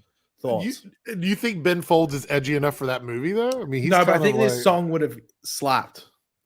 People just getting mugged in the background. It's like Rockin' the Suburbs. Just like Michael Jackson did. He could have done could have been like some cool stuff going like on. Here Comes the Hot Stepper and Legends of Tomorrow. Is that is that the vibe we're going for? I think that would have gone. Next up, and these can be used for specific scenes. So next up, I got Short Skirt, Long Jacket by Cake. This could have been when the Catwoman entrance happens. Okay. And you get like the bass line that comes in. Mm-hmm. Can we get a reenactment, Eric? No, we cannot. Boom. Third, this is when they actually enter the Iceberg Lounge. Ice, Ice, Baby, Vanilla Ice. Do you need more explanation for this? Do you need more explanation for any of this? That sounds like something Legends would do. It does. This sounds like a Legends list of soundtrack for Batman. So is this if the Legends audio department had composed or scored Batman, that's what this would be. But like seriously, do we even like it writes itself? Like Matt Reeves, what were you doing? To be honest, I must say, and everyone's going to disagree with me. I think if I made the soundtrack for a superhero movie, it would be the best ever. I'm just gonna put it out there. Obviously, it'd be all cringe. I songs, wish that but- I really wish that YouTube was not so strict on copyright, because I would love to go through a movie without the audio score and just put in my own songs in the background, because that would be What about so absolutely hilarious. now you can do a challenge where you re-edit the soundtrack of Joker. Why that movie? I don't know. I Random, just think like- you could put like an edgy comedic twist to it. So have you seen, this is completely off topic, but not really off topic. There's a person on YouTube that takes like very serious films and throws random laugh tracks in it at awkward moments. Like, Of course there is. like when someone's like, it was, I can't remember what movie it was, but like they were watching someone get murdered, and at the end he was like, you could see the face like of seeing this happen, and it's like, ah, and I'm like, who does that? What channel is this? I have you to get, find like, it. the- It's been years you get I've the- seen it, but Or you get like the audience reaction of ooh, or something like or that. like the horn, like the sound effect, like from what you call it, it's really popular on TikTok. Have or you the been? s- Are you being? or- Wait, what is it? Or the Seinfeld music. Yeah, or the wah, wah, wah, wah, wah, like that, like these weird sound effects and like these really awkward scenes. I have to find it now. I'll have to find it, but I'll send you the link. I'll send everybody the link on Twitter. I'll post it up on Twitter once I find it. I need All that. right, what's the next song, Paigey? Oh, that's hilarious. I had to chuck it in there. And actually, I'm going to delegate the placing of where this song goes. Okay, all right. To Eric for the scene. Thong song. Oh, let's see. That could be the scene. Non-spoiler though. That'll be the scene where they're using the technology in that place to figure out like who people are. We'll My say that's thought was the- when the- Catwoman gotta- was getting changed. I was about to say that. Yeah. Yeah, That- yeah. that okay, we need to talk about that scene in particular in the spoilers chat, because Oh, that was I so just- creepy. anyway. All right, what's the next song? This is. I'm not sure. Like, I have my theories as to where it could go. I was thinking the scene before the Batmobile chase, but Wild Wild West by Will Smith. Of course you were. Yeah. That's or it could have been something around Jim Gordon. Oh my Jesus Christ! That freaking alarm again. From last week. I didn't say- Same Um, time. It could be about Jim Gordon because it's Jim West Yeah. in the movie, or James West, James Gordon. So maybe it could be Yeah. rolled around him. But Gotham is in the east, so there's some Mm. contradiction there. It could be the Wild Wild East. They could just change. It doesn't it. work, Eric.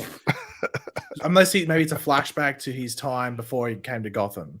I don't know. So maybe he was in California or something like that. No, because there's a lot of Jesus, songs man. about the West Coast and not many songs about the East Coast. Honestly, I guess you could say like Isn't that because Biggie died? Like, isn't like no.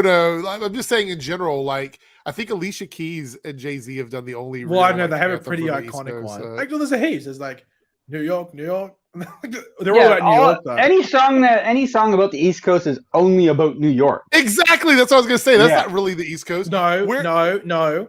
Where's the song about Cincinnati, Ohio? I want to know where some of Hello, these songs are. Miami. By Will Cincinnati's not on the coast. It doesn't matter. It's not in the West. There's no songs about. You anything won the but America Geography Challenge and you don't know Cincinnati's not on the coast? I didn't say it was on the. It is. Well, there is coastal parts of Cincinnati. You said East but- Coast. You said East Coast. Well, it's the North Coast near Canada. And There's- there's Jersey Shore. That's on the east. But Jersey Shore. Is there a song called Jersey Yeah, but Shore? DJ Paulie D makes music. But that doesn't matter. Anything he East makes Coast isn't music. considered music. Yeah. That's Well, sounds. he remixes music. What? Whoa! Was that a shot at Eric? Maybe. I that didn't a say shot there? Eric doesn't make music. Maybe. Shots I said- fired. I said no one from Jersey Shore makes music. Canada Graphs doesn't like the theme song. Confirmed. Okay. Confirmed. And the final, actually, there's a bonus song. I'll say the bonus song because the last one's so obvious, like it has to be in the song. The bonus song is "Man's Not Hot" by Big Shark, or Big Shaq, whichever way you want to put it. This is just a personal choice that maybe in the credits, but that's about it. Just because I don't, it'd be interesting. But "Dancing in the Moonlight," like seriously, the entire movie's in like nighttime except for like one scene. I would say like 98% of the movie is a nighttime, and it's raining film. 98% of the movie. Yeah, it's true. It's true. So Dancing in the Moonlight is the clear and obvious one. Uh-huh. Don't know who it would be, but maybe Penguin with the umbrella. Maybe. But then again, that could argue Rihanna's umbrella to be. Oh, Ella. Unless we get a DJ Eric mashup. We could do a mashup of Umbrella and Singing in the Rain. That would be a cool little mashup. Weird Dancing in the Moonlight. That's a good one too. Well, there you go. There's your art project for next week. All right, that was Paigey's pick. I liked it. So yeah, that was a good one. That was kind of edgy. Edgy, right. but obvious. A lot of general thickness in there. A lot of general thickness. General thickness. I'm never letting you live that down. That was hilarious. General thickness. Oh my god. All right. So moving on from general thickness, we're gonna go through. You don't move on from general thickness. Yeah, you stay within the general thickness, and it stays in your mind. I said in the chat at the time when that came up, I'm like, that sounds like a character from like one of those superhero knockoff movies from a certain genre. The thickness. Yeah.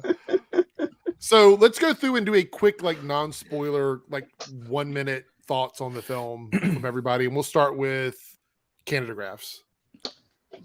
Very much liked it. If I had to rate all my Batman movies, it's probably number 2 behind The Dark Knight. I think the only thing that holds this back from potentially being the number 1 movie is the runtime.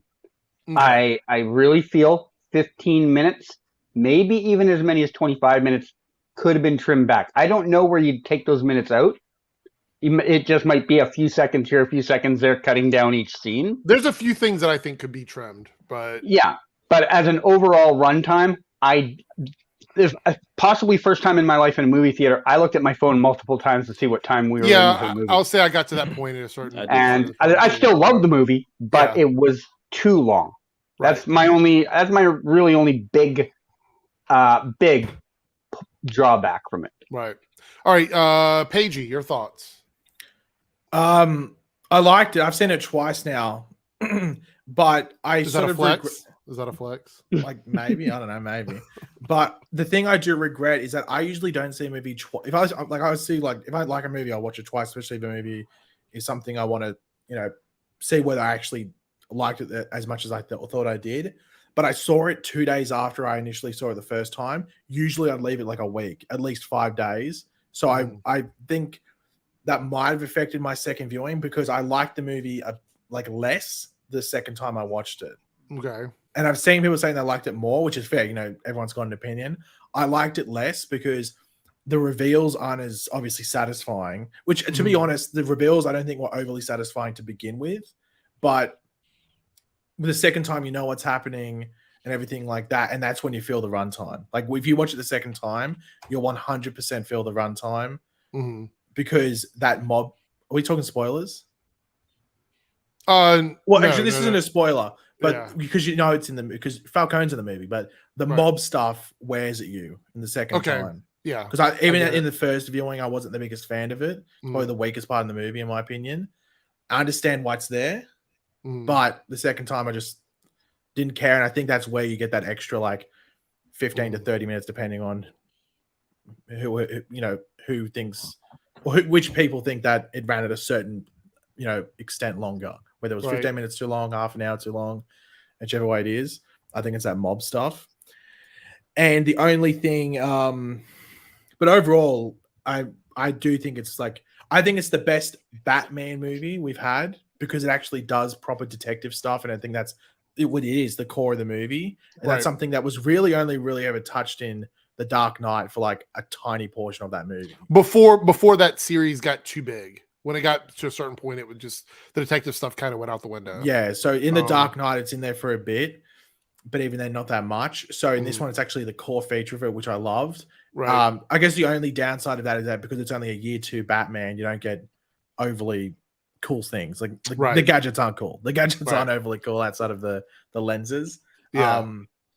But I think it's the best Batman movie it's the best movie about Batman that like in regards to like encapsulating the character. But I think The Dark Knight is, I think, clearly a better film.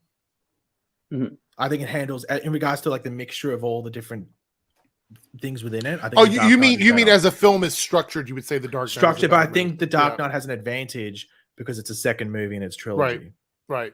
Well, it's a second movie while this is the first, so you have to do a lot of world building. The Dark Knight didn't have to do that. Yeah. Lance, your non-spoiler thoughts on the movie quickly. I will say this is a great origin story that's not really an origin story, if you get what I mean.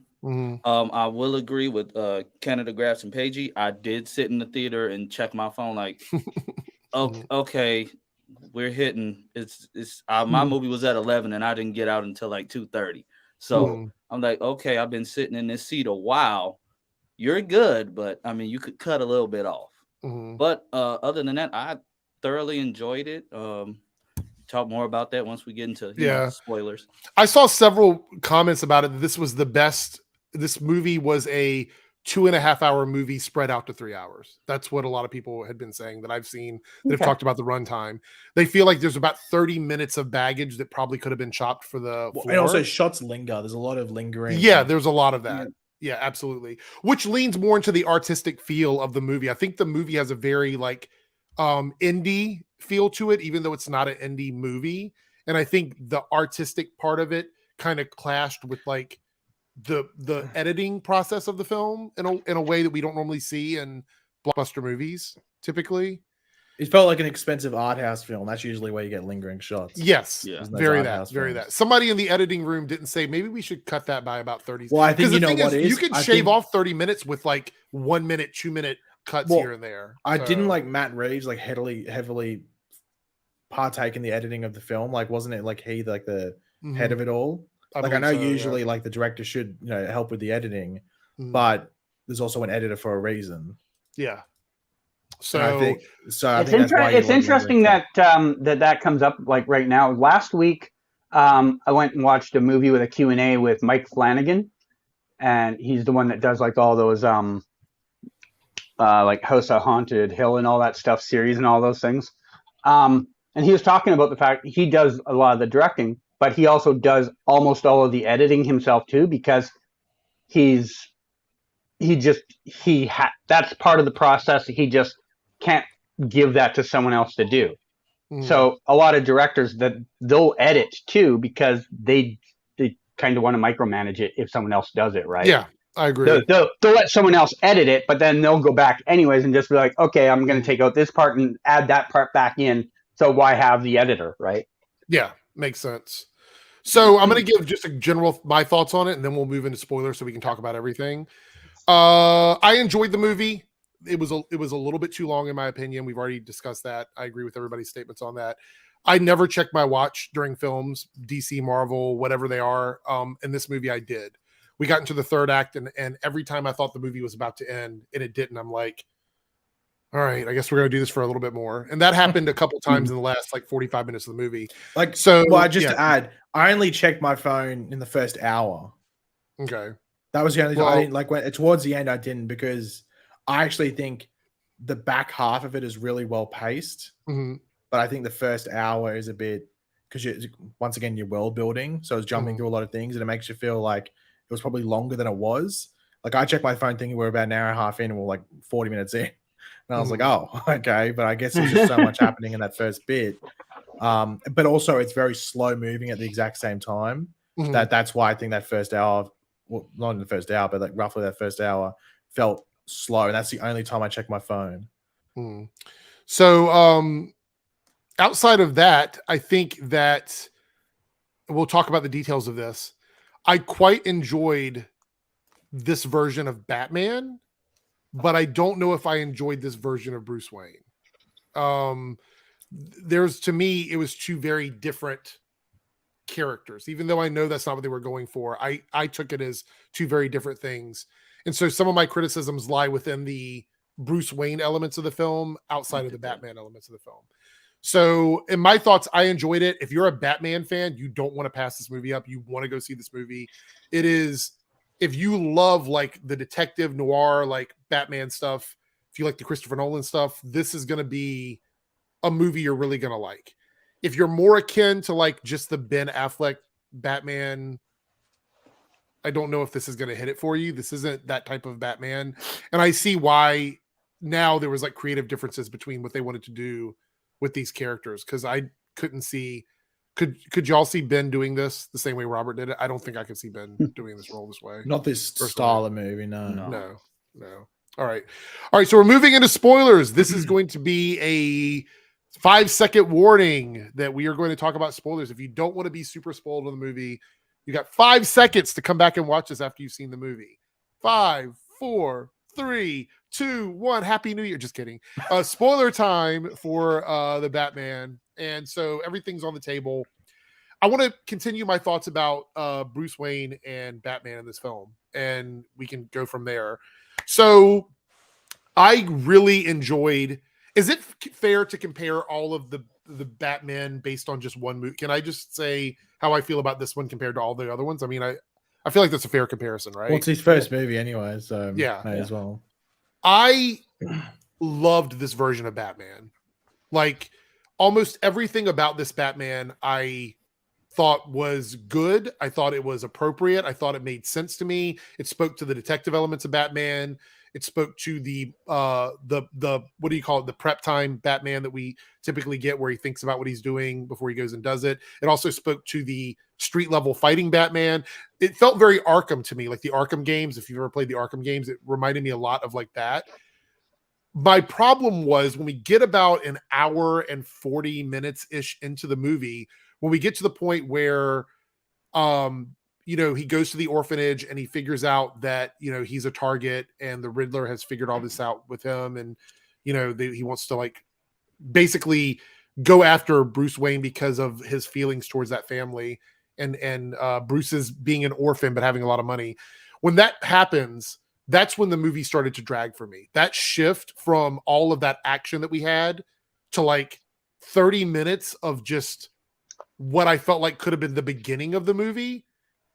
It's the same. I felt the same way about the Eternals. I feel the same way about any movie where you've got a lot of action and then you get this very immediate like slowdown to everything. And I know that you have to have it because if you don't do that, then the back end will feel like it's been action all the way through. For me personally, I've never had an issue with movies that do that. But for a lot of people, they want that little dip before we go back into like the heavy stuff. That's one of my main criticisms, but I didn't dislike it. I just didn't think that his Bruce Wayne stuff was as strong as his Batman stuff. Anybody else with any thoughts on that? Anybody want to add to that? Or I'll chime in on that real quick. I get what you're saying about the Bruce Wayne stuff not being as strong. The way I see it, I see that as like a thing that was done on purpose. Because I mean, if you really sit back and look at it, we rarely see him go out as Bruce. If he is Bruce, he's like he just went to the funeral, or he's at the hospital, or he's going back to the house after the after the accident. That's where he's going. That's the only time you see Bruce. Yeah. His Bruce is just basically, I'm Batman 24/7. I have to say, I compare it to how he wants to save his city the same way Oliver wanted to save the city in Arrow. Like that's his mindset, because he, I want to make my parents proud. I want to make my dad proud. He saw something that obviously the Riddler saw the opposite of, and other people saw the opposite of. So, I mean, going forward, I think we will see him, come into the playboy, philanthropist, billionaire Bruce Wayne that we all know and love. But I think that's something that this Bruce Wayne has to work on. He has to work on. Let me learn how to talk to people. Let me learn how to not be basically this version of Bruce Wayne was weird. And, we all heard that through different discussions and behind the scenes things, all these different people online talking about this Bruce Wayne's going to be weird. He's going to act. So you think that this is going to lead to an evolution like in the next movie where we're going to see him progress towards that? I think we're seeing, like I said, it's a origin of him as Bruce, because like with the prequel novel, he stayed away from people. He went out, he made a few friends, but he was mainly either proto-Batman or Batman. That's all he knows. Right. That makes sense. Did you like one more than the other though? Did you prefer the characters as separate entities, or do you just look at it as like a whole like picture with the two of them? I look at it as I've always looked at it as a whole picture with them. Like other actors, I've liked their Batman more than their Bruce Wayne, but with this, I put it as in one because his Bruce Wayne really felt like he was still Batman, just without the suit on. So very similar to how Riddler said we are ourselves when we put our mask on. You're going with that. That makes sense. Anybody else want to chime in on their thoughts on the interpretation of Batman and Bruce Wayne in the movie? Yeah, I mean, so you said the thing about like you didn't feel he was as Bruce Wayne as you've seen other Bruce Waynes. I think part of that also is we're looking at a much younger Bruce Wayne here. Like, I don't know how old Pattinson's supposed to be playing in this, but let's say mid-late 20s. Yeah, that's what I said. I know what I was like in my mid-late 20s. I'm not that same person now. Mm-hmm. So a lot changes in your life in 15, 20 years. Oh, yeah. So I'll give them the ability to show us what their version of a younger Bruce Wayne was, because we have we ever seen that on the big screen? We might have seen it in like TV shows or something, but just the Gotham TV show is the only one that I think has ever explored like Bruce Wayne as a really younger Bruce Wayne. Right. Honestly.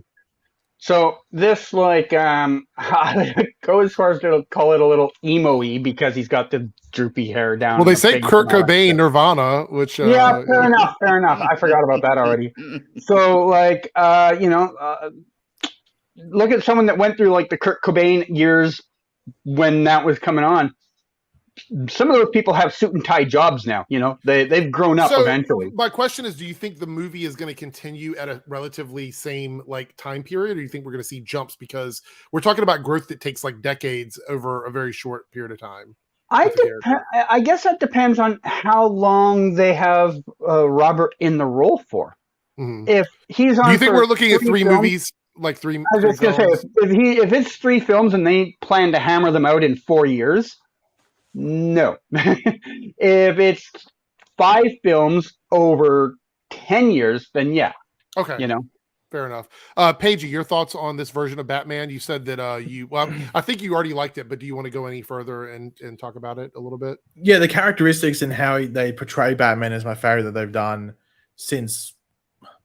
Well, he's my top 2 Batmans are now Pattinson and Keaton. So it's the coolest thing ever that now they are the 2 Batmen on screen. Right. It's the coolest thing to me now. Well, it's important to remember that Bruce Wayne isn't real to him. It's a persona that it's his public persona. Like Bruce Wayne is his mask. And the thing is, he probably hasn't developed that because he's just been going out every night as Batman since, he started doing it. So there's no Bruce Wayne side to his life yet. But the important thing to remember about Batman, I think they're going to go with that in this thing as well, based off sort of how they set up Thomas Wayne, but also just how Batman goes about his things in this film, and also how Gotham almost embraces him towards the end, is that Batman's not, and we'll just say Batman isn't just trying to save Gotham.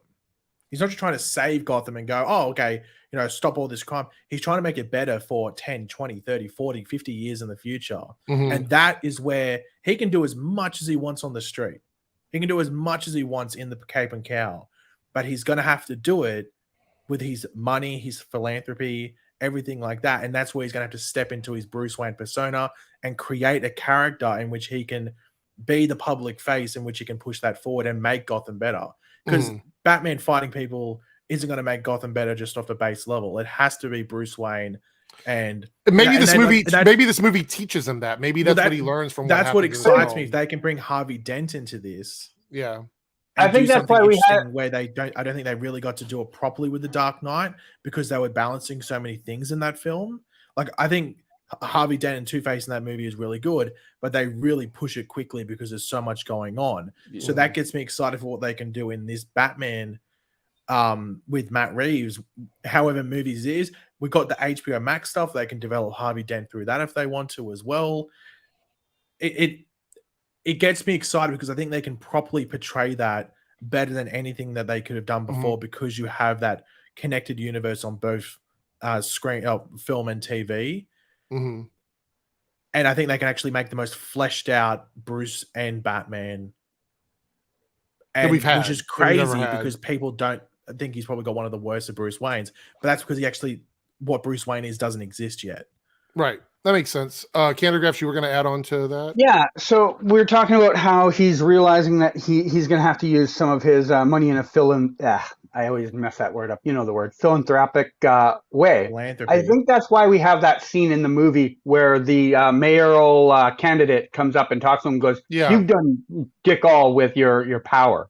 Yeah. And I think that's the point. Up until that moment, no one's called him out on it.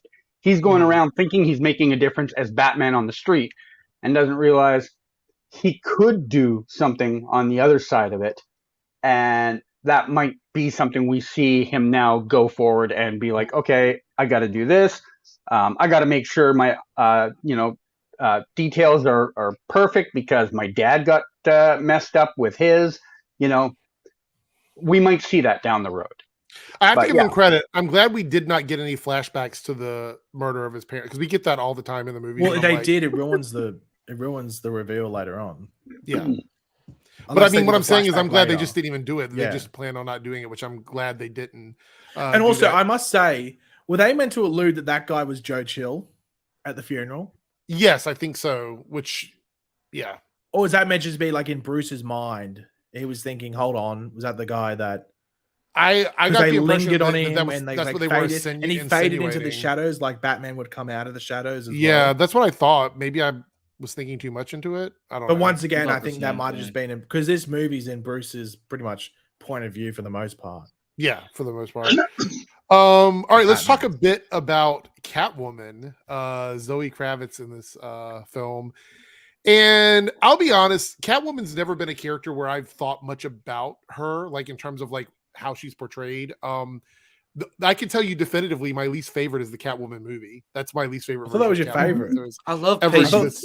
I thought the basketball scene is like top. That is a movie that could have been so good and it just went so south. I don't know. That was made in Vancouver during an era where we had a long history of bad movies done here. Really? Yeah. We were known for a while as like if it's getting filmed in Vancouver, it's just going to be a dud. So, but speaking of Zoe in this film, I absolutely love this version of Catwoman. It's a very early interpretation of her as a cat burglar. I mean, it doesn't get any more Catwoman than what we saw in this movie, and everything she did made sense. Her revenge arc made sense. Everything she was saying to Bruce or Batman, it made sense. I liked everything about her. The only thing, there was a couple of times in the film with the soundtrack with her where I'm like, it took me out for a moment. There's a part of the beginning where let's talk about the creepy like spy thing that he was doing to her. But after he's done spying on her, where she jumps down to go in to get on her motorcycle, there's a weird, I don't know what song it is. Maybe it's just in the score, but it reminded me of that awful Catwoman movie. I'm like, no, do not use that sound effect ever again. Don't use it. It had nothing to do with Zoe's performance. I think everything she did was absolutely fantastic. And out of a lot of the side characters in the movie, I think she was one of the most interesting ones because what she was doing made a lot of sense to me. So all of that was great. The suit was a little weird. The mask was a little weird, but I get it. They wanted to give her something that felt very homemade, so that it wasn't super stylized and whatnot. But I loved her in this role. There's a lot of people that were worried about her in this role for various reasons. We could get into like the awful stuff people said, but I think that she killed it in this role, and I would not be surprised if they're setting up some sort of Catwoman series for HBO Max or something like that. Anybody want to start off with the thoughts on Catwoman? Nothing? No one has any thoughts? I'll jump in.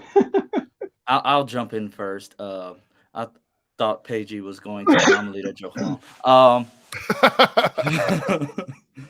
General thickness. Yes. I thought she was great. Her interactions with Batman were some of the best in the film. I love how they went along the storyline route that she is Carmine Falcone's daughter. Mm-hmm. That was a good twist, by the way. Great twist. When that happened, I looked at my wife. I said, "They're doing it." Like a lot of people said they were going to do this, and I didn't believe they were going to do it, but they're doing it. She had no idea what I was talking about, but yeah. So once they did that, I was like, okay, this is going somewhere. This is what we don't get. It's like Matt Reeves is like, let me look at all the different iterations and see what I could pull in to make this version different. And just basically told Zoe Kravitz, like, take it, make it your own. And that's exactly what she did. That, like, to just think about some of the, like, simple things. I think Catwoman was Bruce's, like, first, first kiss, like, ever. Yeah. He didn't know how to act around. No, he didn't know how to act around her at all. And it's like, she just was like, I know this guy's weird, but I kind of like him. And that's what I like about this Catwoman. I'll say their relationship didn't feel forced at all to me. Yeah. It's like she, of course, the fight at the beginning with them two, I was like, okay, so she can handle herself very well. Right away. She doesn't need she didn't need magic cats. I want to see more. I truly believe that she could have done everything she wanted to do if Batman had never showed up. Like, she was going to figure this all out on herself, and I like that about her. Yeah. Any thoughts, Canada Rafts? She was fine. I mean, I've seen a lot of people, applaud her and be like, "Oh, amazing job." She was fine. I'm not gonna say it was a 10 out of 10 or a 5 out of 10. She did the job perfectly. I think the parts I liked more was the fact that her story, as you said earlier, really fit well. And I think that comes to the writing part and maybe some of the directing. An actor, there's lots of capable actors that could have pulled it off. They happened to choose Zoe over insert option B. I don't know if option B would have done better or worse. I think the character was just set up for success very well. Right. Good writing, obviously some of those stunts or whoever the stunt person was, but like it was, they set that character up for success and she didn't fail it. So I'm glad because Catwoman's had some questionable stuff. We've only had like one or two that really knocked it out of the park. So, Paigey, any thoughts on Catwoman?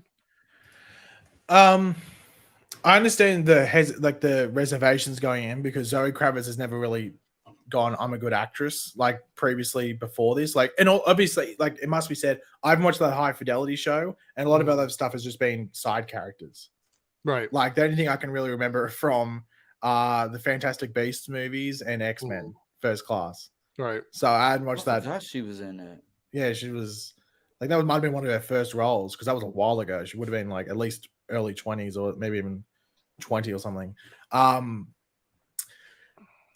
But I thought she was good. And the thing is that I knew she was Falcone's daughter as soon as their first interaction. I was like, oh, daughter. Oh, really? You figured it out? Because Matt Reeves had referenced New 52. I did too. I'm going with Lance. I thought there was something else going on. Like, no, because Matt Reeves had referenced New 52. And in New 52, I think it's New 52. Or is it? Yeah, it's the New 52. Yeah, New 52. Falcone's her father in New 52. So I was like, he'd referenced New 52 and stuff like that, and there'd be elements from different things. Like, obviously, graphic novels are a big inspiration for this, like Earth One, Long Halloween, There You Go, and stuff like that. But he referenced New 52 a lot. So as soon as that happened, I was like, oh, father-daughter, 100%. But I obviously added like a lot more drama to it and everything like that as well. I saw people say that they didn't have chemistry. I disagree because I think that's the chemistry you sort of want between Batman, especially in early. It was like Batman. a purposely awkward chemistry. I think it was purposely done that way. But I think it was like not thickness, but friction, like frictionness, if you want to call it. The general frictionness. Okay. Just the general friction between the two, and like I think it worked. And maybe it might have just been like the way they look next to each other. Like I think they look really good together. The Bat and the Cat. Batman and her, Catwoman and everything like that. So maybe that's where maybe I'm ignoring maybe some other stuff or not reading it. But to me, I think they worked really well together. I mean, she was good like that as well. Yeah. If you can pull a girl like that just by staring at her with binoculars on, and then tell her, "Yeah, I was watching you get dressed." So let's talk about that. Is that the new pickup line? when that scene was going on, I'm sitting in the theaters. I'm like, is he really like? I get that he was like watching her to see what she was going to do, but then he was watching her while she was changing. I'm like, Well, So you I know think what- it's one of those you know things what like made it- bro, really? Like, You know what made it worse for me is the breathing during it. yeah, it was like. I'm like, what is going on in the scene? Yeah, it was a little weird. I get that we wanted to see her changing into the suit because we wanted to connect the dots, but I thought it was a little weird, a little unnecessary. The bigger question is, who in Gotham leaves their windows completely wide open in their bedroom like that? Catwoman. I guess. Apparently. And what this was the 499 super chat goes, I think the end dialogue of Batman shows she realized Bruce needs help to change in the city, room for evolving, love Catwoman twist too. Yeah, I agree. I think that, and this speaks to kind of what we were saying about generational, or I think Paigey, maybe you were saying the generational aspect of this, where we're talking about change on a larger scale, where it's not going to affect people tomorrow or next week. It's going to be like 30, 40 years down the road. We're going to see that kind of change. And I think that's good. Do you think, before we move on, last thing about Catwoman, do you think this is setting up a potential for her to have a series on HBO Max or something like that? She A might Catwoman show up movie? in Penguins. You think so? Yeah, I think she might. I mean, they said anything about a Catwoman series yet? Not yet, but I think there's been clickbait, but nothing like actually like hinted to properly. Do we think she did good enough to do it? You think so? Do you think she did good enough if they did a Catwoman series? I think she can. I think she can, like an 8-episode joint. Mm-hmm. So there is that the one coming out, Penguin one, right, or whatever. Yeah, it's Penguin, and it's one about Arkham now. Yeah, and don't they have one about the Gotham cops? Yeah, that too. She could in theory jump in on any one of those. They just not turn the Gotham cops into Arkham. Oh, okay. Oh, okay. Why? Okay. I think they.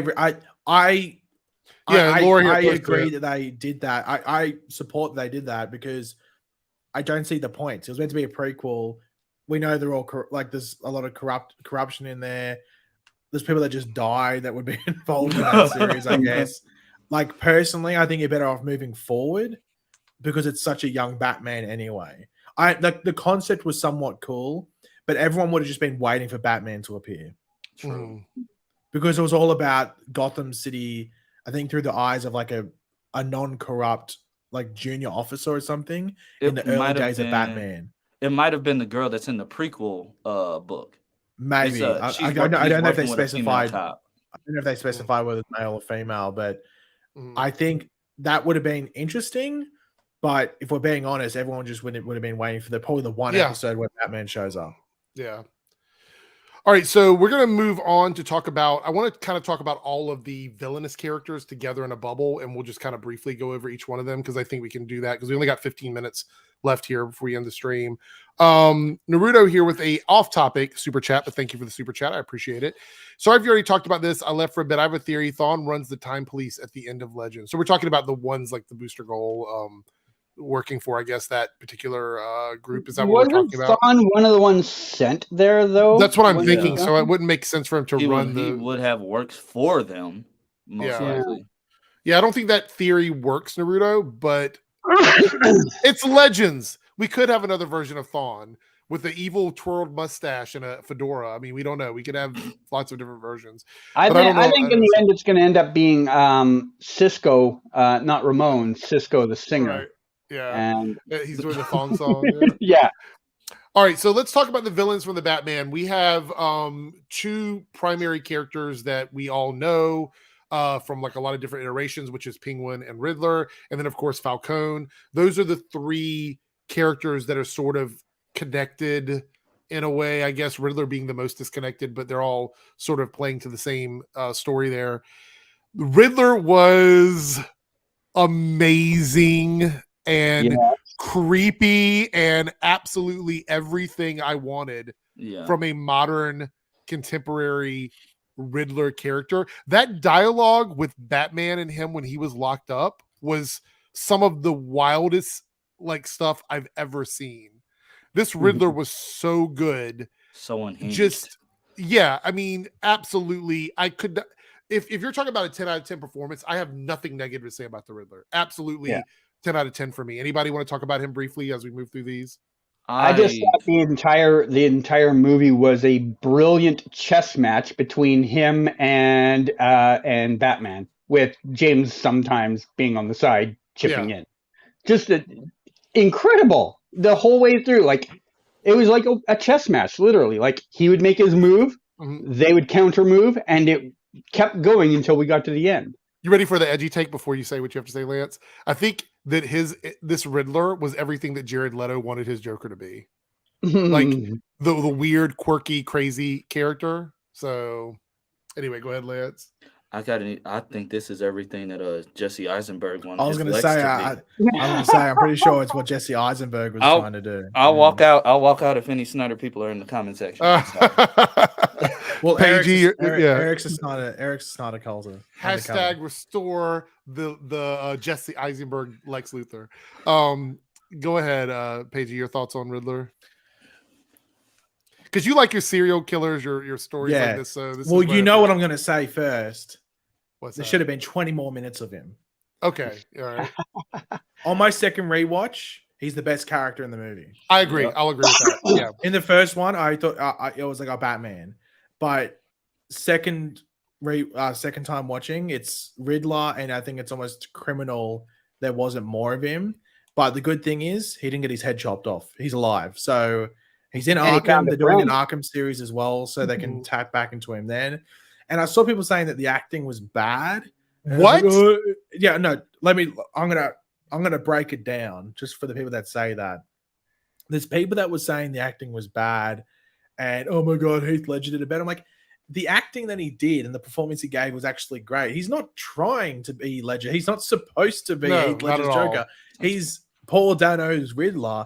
His Riddler is written as a complete loser. He's an incel, and he's trying to be. 10 years from now, people are going to go back and say this is the definitive Riddler. That's what they're going to be saying. I said in my non-spoiler review, there was social commentary that I wasn't too sure was going to sit well with some people. And I'm pretty much right with what it is, because it was pretty much commentary on like 4chan, dark web, incel people. Yeah. And he's not only that, but he's an incel loser that's trying to be like Batman. He's trying to be Batman on a different sort of playing field. And they got a lot of similarities, which they did really, really well. They're very they're both damaged children with but in regards to the Riddler's case, he's got just immoral and unrighteous intentions as to what he's doing, which are focused on not justice or anything like that, which Batman's doing. They're just focused on general revenge, which to an extent Batman has in some cases as well. But the Riddlers just lack, as I said, like they're immoral. They lack morality that Batman has developed over time, even in his short space of being Batman. And once again, people did the whole it's bad acting about what would you call the Arkham scene, like the interrogation scene is probably the best way. They weren't in the same room, obviously. They were separated by glass. Right. Which once again, people went, oh, Dark Knight comparisons, because an interrogation scene in that movie as well. All interrogation rooms are split that way. Like, and everyone goes, Dark Knight comparison. And everyone was like, oh, it came off bad acting because it seems so childish. And like, hello, it's because this Riddler, or Edwin Ashton, whichever way you want to put it, he's incredibly smart. He's so smart. We know that. You have to be incredibly smart to pull off what he did. But he's got behavioral issues. Yeah. Well, like when he was talking, like when Batman is standing there watching him, he's like, no.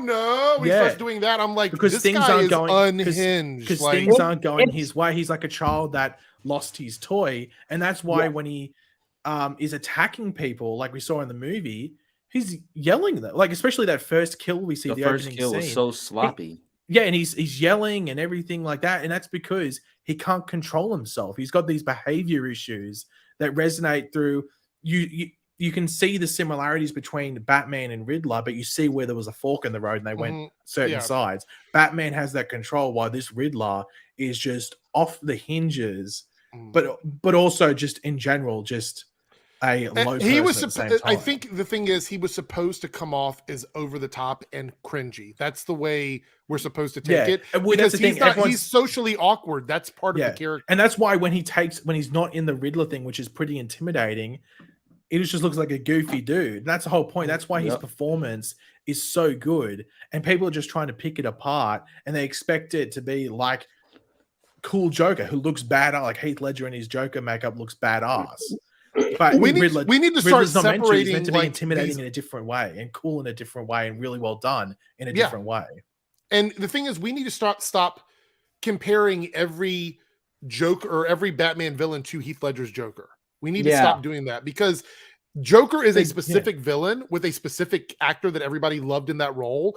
If anything, this is Paul Dano's Heath Ledger moment. Like, this is a definitive version of this character. It's just that he's covered up for about 80% of it. Yeah. Worked great. All right, let's move on and talk about Penguin. We had him for a few parts in this movie. And I have to say, I'm actually surprised at how much I enjoyed Colin Farrell's Penguin, because... Fun fact, I went and saw the second time with my mom, and she was like, I was just talking about it on the favorite things. She's like, oh, yeah, this and this. And then she goes, like, oh, who was the Penguin? I didn't recognize him. When I told her it was Colin Farrell, she thought I was lying. Like, she was like, no, my wife did the same thing. It wasn't the fact that he didn't look like Colin Farrell in any way, shape, or form. He didn't sound like Colin. He sounded like, hey, New York. What? Yeah. Is that a bad impression? It was a bad one. I did find that funny that they had all these British actors and Irish actors playing Americans. Yeah, that was pretty funny.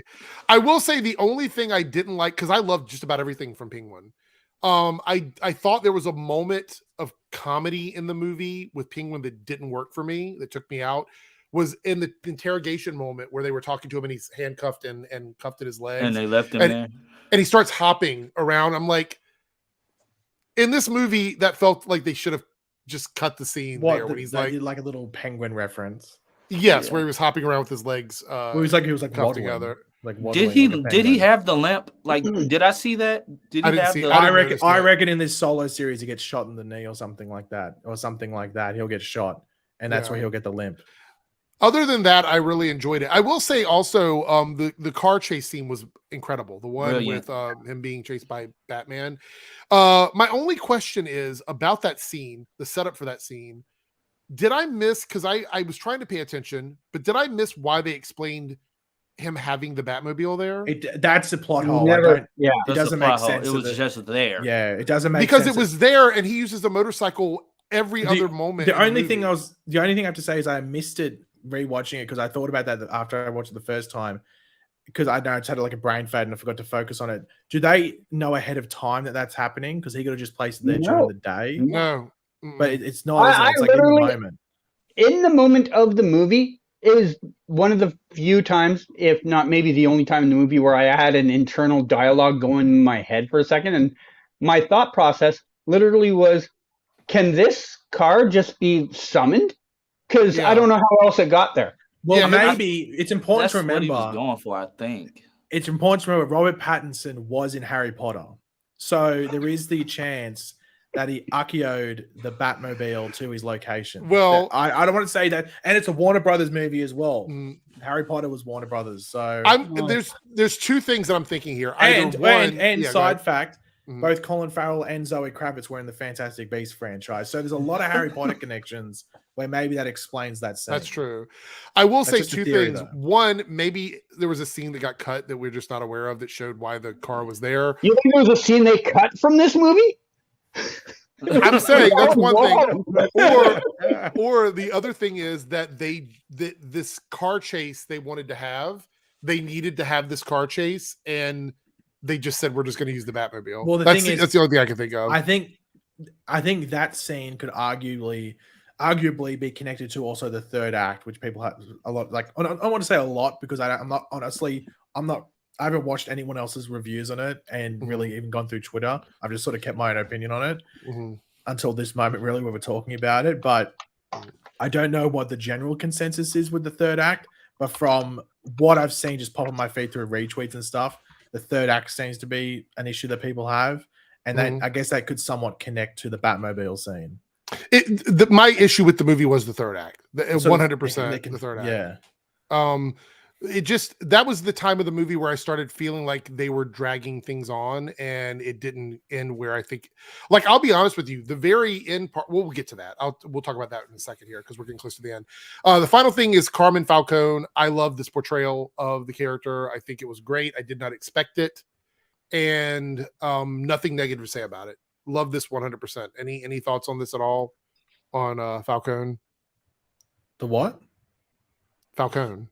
Yep. Oh, just Falcone as a character. Yeah, in the movie. I thought you said that the car chase was Falcone. I was like, wasn't it Penguin? No, I'm saying we're moving on beyond that because the last villain of the movie was in my opinion Falcone. So any thoughts on that? I'm not too sure if I love John Turturro in the role. Mm-hmm.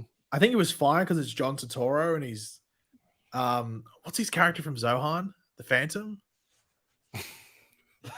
Like anyone remembers yeah. Oh, what's his character from that? That's like my favorite role that he's played. I believe it is the Phantom. Yeah, I think it's the Phantom. So you will never. I'm not going to do an impression. Anyway, John Turturro is just a good actor. I just don't know if he necessarily straight up fit Falcone, but at the same time, it wasn't like it was a bad actor in the role or like horribly miscast. I think he's good enough, even if he was miscast, to still pull it off. I think he was fine. And even though I knew as soon as they had that first interaction between Selena and Falcone, I knew what the reveal was. I think they still did it very, very well for people that didn't know what was coming.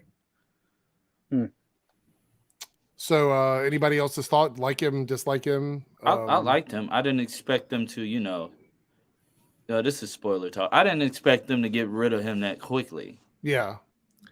Well, I think it's because they want Penguin to uprise. Yeah. Yeah. Makes sense.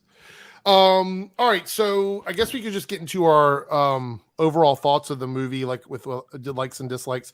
So again, I really enjoyed the movie. The last part of the movie, there's about 2 or 3 times where I think the movie could have ended and it just kept going. I do wonder if they didn't know how to finish it. Yeah, I feel like there was without a big flashy third act action thing. The scene with the levees blowing up, I felt like was added on to give them another action scene because I think we could have achieved everything we needed to achieve in that movie without that scene even happening. But it's weird because I think we're just talking about how they got rid of Falcone to set up the Penguin thing. I think that's why they did that as well, because it's setting up this no man's land thing where there's martial law within Gotham, and there's going to be little areas of the city cut off from each other. You even see like it's Penguin looking over Gotham with all like it's still in ruins and still needs to be rebuilt. And it really depends, like. Because I was reading something where they said that the Penguin series is the first one that's probably going to air because it's the closest to shooting. So logically, it's the first one to come out. So I'm assuming that it's pretty much going to take place in regards to that. It's very grounded and it's about building pretty much land control for these different, the criminal underworld of Gotham, whether it just be not in an underworld, I guess, from this point. It's just the criminal world. But I think that's why they did that. But I do wonder at the same time, when they were making this movie, did they know they were going to do this? Yeah, I don't know. That's the thing. But see, it could be because did they do reshoots for the movie? Were there reshoots for this film or no? It kept getting delayed because of COVID. So they could have, if they were, since they wanted to reshoot, they could have just done it during the normal. Do you think the third act was they kept adding into it after they found out things were going to go on? Because that shot with the Penguin could have been filmed anywhere in front of a green screen. All they had to do is do the makeup for Colin to do that scene. So yeah, I don't know. I know for sure it was reshoots though, because even at the funeral scene, the lady that got out the car with Falcone and how he thought it was Selena, and behind the scenes shots that people got, I mean, Selena was at the funeral. Selena had on that same exact outfit. So that threw me off because I was expecting her to be there. I'm like, she gonna show up and try to kill somebody? Yeah, it seems like there was some changes, maybe in the final act of the movie. Maybe some stuff got changed around. Maybe because they knew they were gonna be able to do series and it wasn't just gonna be in the movie sense. Maybe that's why they changed it. I don't know. I'd like to think that it wasn't changed because based off the rest of the movie, it seems like it was very meticulously detailed and planned. Yeah. So it'd be really weird if there were these not just one or two, but like a couple of different chunks. And Matt that Reeves were doesn't seem changed. like a director to me that bends very well to studio telling him what he Well, has I to think do that's in the. the I movie. think that's actually something that once again that same article where they're talking about the Penguin show coming out. Mhm. I think he said that he was sort of asked to do series of more focused characters, which is why I think you're seeing that GCPD show turn into an Arkham show. Mercenary. I don't really know if we'll get those characters. I'm not a fan of anything related to Alice in Wonderland, so I could care less if we ever see Mad Hatter. I'm really just not a big fan of that. Hugo Strange might be interesting, but hello, Arkham show. They could just chuck yeah, him in there. yeah. Are we Yeah. talking about that Arkham scene? Yeah. What with the Joker? Yeah, I thought it was cool. Like my wife said, Okay, it looked yeah. like Go he ahead. was Give your scarred. thoughts on it because I had a very stark reaction to that the people I was with did not like. But go ahead and give me your thoughts on it. My wife thought, did he look scarred to you guys? My wife said he looked like he a had little like, bit. scars. My mum thought it was Two-Face when we left. She was like, "Oh, was that Two-Face?" Because he had like the left side, left side of his face was all like messed up. It looked like he'd been run over by a lawnmower or something like that. Yeah. So I thought, I'm like, okay, that's cool. But then my wife was like, I think it's cool because it seems like the Riddler is the one that's inspired. I'm like, okay, that's all fine and dandy, but if the Riddler's inspiring everybody, why is he already in jail? Why haven't we, heard any rumors or, seen something around the city that alludes to him having already done something, nefarious and stupid? Why is the Riddler the one that did the big thing that got everybody's attention? That's the only thing that, rubbed me the wrong way. It's like, if it's the Joker, so cool. That should be the biggest thing. My issue with it was that scene to me in this movie felt 100% unnecessary. It felt that entire scene did not need to happen in the film. It just didn't need to be there at all. We didn't need to see Riddler again. We didn't need to see another character talking to him. Well, that to me felt like an after credit scene in a Marvel movie that was stuck in the middle of the third act. I was just going to say that's kind of why they put it there, is because it kind of replaced a end credit scene by having it just be part of the movie. Basically, they're just like, here's who you should expect next. There's something about that feels very outdated to me. Like, I know Marvel does their mid and after credit scenes, and I don't mind movies doing that, but we haven't seen in a while where they stick a stinger like that in a movie in such a weird place. It wasn't even edited and properly and where it was. It just felt out of place to me, that whole scene. I know there's a lot of Joker fans that were probably going wild seeing that. See, I think that's yeah. But for me in the movie, that is one of those things where for time you could have just cut it out and I wouldn't have cared, because we know we're going to get the Joker eventually. We don't need a teaser for the Joker, to be honest. Right. So, hot take. I don't want to see Joker be the main villain of any part of the trilogy. That's just me, because we've seen it so much. They're even apparently they're planning another standalone Joaquin Phoenix Joker film. Yeah, that's what I heard. So you're gonna I don't know. Money. It's Warner Brothers. It was $1 billion movie for them. So the one thing I was going to say about Lance's point about like they're acting like the Riddler is the biggest deal ever and they have the Joker. We again have to remember this is very early in their careers. Maybe the Joker hasn't peaked yet. Maybe would he still be known? Known, but not the bee's knees. Like you can be the second best at something. I get that, but everybody loves a comeback. So I'm like, what are you coming back from? Right. But the second thing is, if we're treating this like a very realistic world where Gotham and Batman are all very realistic concepts, if he is already scarred and locked up in Arkham, and then somebody comes out laughing and giggling with makeup with the same scars, they already know who he is. Like, there's no mystery to that.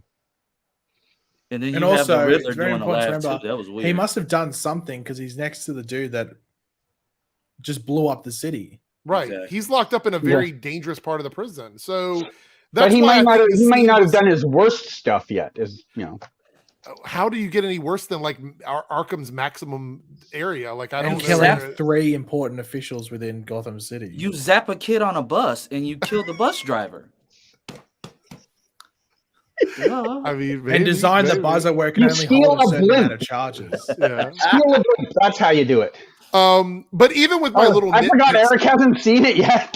I didn't even hear what you said, honestly. Oh, good. So I will say this, regardless of my nitpicks of that third act, I think it's a great film. I think if you love Batman, you should go see it. If you're a DC fan, you should go see it. I've already seen the people hold that on. are, yeah, go If you're ahead. a Snyder fan, should you go see it? No, you should not go see it because there's a lot of people that have already been saying like hashtag Ben is my Batman and stuff like that. I've seen that all over Twitter and Instagram. So Well, that's weird because I saw Canada Grass tweet out Warren Christie is my Batman. So oh wow, Obviously, yeah. So I've seen And wait, Jensen why- Ackles as my Batman. really, have you? Yeah, Oh my gosh, because you heard that rumor, you right? said- yeah, He was supposed to be Batman before Warren Christie, apparently. yeah. I Yeah, don't it was. believe that rumor because he would have still been on Superman or Supernatural at that time. Well, But I heard you just say that people are saying that Ben is their Batman. Why would they have Ben Rolfe in the Batman? Oh, suit? I don't no, even there we go. understand. because then he could do something with Superwoman or Supergirl, something along those lines. have you not seen Ben's facial hair? Like, I mean, What, both of them? the We're, weird, like, we're roasting him automatic- and he isn't even here. the automatic, like, You'll see it Ben- on playback. I feel like Ben's dad might be like Guy Fieri or something like that because Aren't you his dad? Ben genetically has a goatee. He doesn't grow Mhm. other facial hair; it just grows into a goatee. There's no cheek facial hair, and it's just a goatee. It's really curious. Like I said, I think Yeah. it's a Guy Fieri. There we go. Maybe like mid 2000, no, like early 2010s. The Rock, like it went from that Fast and the Furious movie. Who else has a goatee? I don't know, but now we're becoming the Batman movie. We're in the third act and we're going on and on and on. All right, so we're gonna wrap it up. Wow. Yeah, Edgy. I thought I put the E in edgy, but I just apparently got Eric I just got one more nitpick. go ahead. Yeah. The fact that, after the explosion and everything, you saw how tattered, his suit was. My whole thing was, oh, he's gonna need to upgrade his suit. No, we jumped to the next scene when he's with Catwoman, and it's just like he went. Oh, I didn't think Okay. about Yeah, he had a that. lot of bullet holes and I'm like, stuff where did they go? that. And also, actually, Mhm. I'm not too sure if this was because I saw like keep saying these things like, Matt Reeves confirms this and everything like that. Did he say anything? I don't know if anyone's read any of the interviews with him. Did he say anything about the green stuff? Is that meant to be venom? Oh, you mean what he injected himself with? Is that meant to I be was like- wondering that. I thought it was I- adrenaline. I I thought forgot. it was adrenaline, but I don't know. I thought it Maybe was is too, not. because that was just random, and But it was green. It was like specifically like a greeny color. Yeah. and he Yeah, jumped up I and was forgot about all to about kill that till you guy. just brought it up. Well, can we also talk about the fact that I hate to bring this up now. I was about ready to wrap everything up, but his suit is so protective against weapons. He might as well just walk up on people. Like he doesn't even have to dodge anything. Like Well, But he It- did it walk always- up on them in that scene that was in the trailer. He literally just walks right through the villains and beats the crap Well, out of them. But it I will always brings say- up the popular thought is shoot him in the freaking face. The one Riddler goon was Yeah. about to do that before Yeah. Catwoman showed And he up. decided to go into slow mode. Like Yeah, he said. he got arthritis. Like, within, but, like 2 but then you would think, why doesn't he just cover his whole face if it's supposed to be a realistic Batman? That's he should be that's like what Batwing Jace and Fox just cover his whole does. face. Jace Yeah. Fox wears a whole face thing. I've seen that. Yeah. So my point being is that like when Batman reaches a level where he's wearing basically Superman armor, I mean, like, It's so bulletproof. yeah. Well, that's the thing. That's Oh, the thing I bulletproof. like though. That's one of the things I was worried about heading into this movie was like, is it going to be Nolan realism? And that was the thing that had me worried because I don't care about that anymore. I want to see comic book Batman. Yeah. Did this movie reach it? Not fully, but it's much closer to it than anything Nolan got close to. Batman Begins was sort of like that, but even then, like Dark Knight and Dark Knight Rises just went away completely from that. And even though this movie is somewhat realistic, it feels like it's realistic within the DC universe or within at least it feels realistic in a comic book version of Gotham, which I really like. So you get that green stuff, which turns him into like a rage head and everything like that, makes him go crazy. And- you have even the bit where he flies down and gets clobbered by the bridge. He should be dead. He should be Yeah. 100% dead or have at least a major concussion, but he just gets up and walks away. That But reminded I me of like the that Amazing because it's Spider-Man comic scene. booky. I didn't expect him to be realism and him to be Yeah. out for a couple of weeks with a brain injury or something like that. walking with a cane. Oh, the other thing I was going to say is this is the first Gotham out of all of them, including the Gotham TV show, that felt like it's a real place. Honestly. Yeah. I mean, even out of the other Christopher Nolan movies, this one felt like it was more of a real city opposed to like a caricature of a city, like which is what Gotham typically looks like. Even more so than Batwoman, which I think has tried its best to make Gotham more realistic. But I think this is the most real, like a major city, because it was like a combination of New York and Detroit and Chicago and New Orleans. It was all these cities sort of combined together. So there was actual moments in this movie where I was like, wait, did they shoot on location in insert city here? Yeah, very like there was a few times. All right, so yeah, go ahead. I thought Canada Graphs was going to be upset that Catwoman didn't ask Batman for consent after she pulled him up and decided to kiss him while he was not joking. In the moment I saw that, and I remembered back to what I said about the Ryan scene. And in the moment, I'm like, huh. Seems to be a thing with bat themed shows. So if you have well, seen to be that, fair, I think that was payback because she was like, "Hey, I knew you were stalking me through the window." So fair play, as Mr. Terrific would say. All right, so in the chat, if you have seen this movie, what would you score it on a scale of 1 to 10? And if you guys want to drop your numeric scores, you can as well. I would say I put it around 9.5. It's a very high movie for me in terms of like what I wanted from Batman. There's only a couple things that keep it from being perfect, but outside of that, I love the movie. I'm going to be slightly unpopular here and say about an 8.5. Okay. I love the movie, but the runtime really, I have to take at least a full half point off for that runtime. All right. Well, about like a good like 9 out of 10, 8.5 out of 10, around there. I only got like one more nitpick. What was the purpose of him jumping on the electrical thing and slicing it just to fall in the water? Wouldn't it still, electrocute him? I don't care if it's not hooked up. I think it was to stop it from. I think it was to stop it from electrocuting the water below.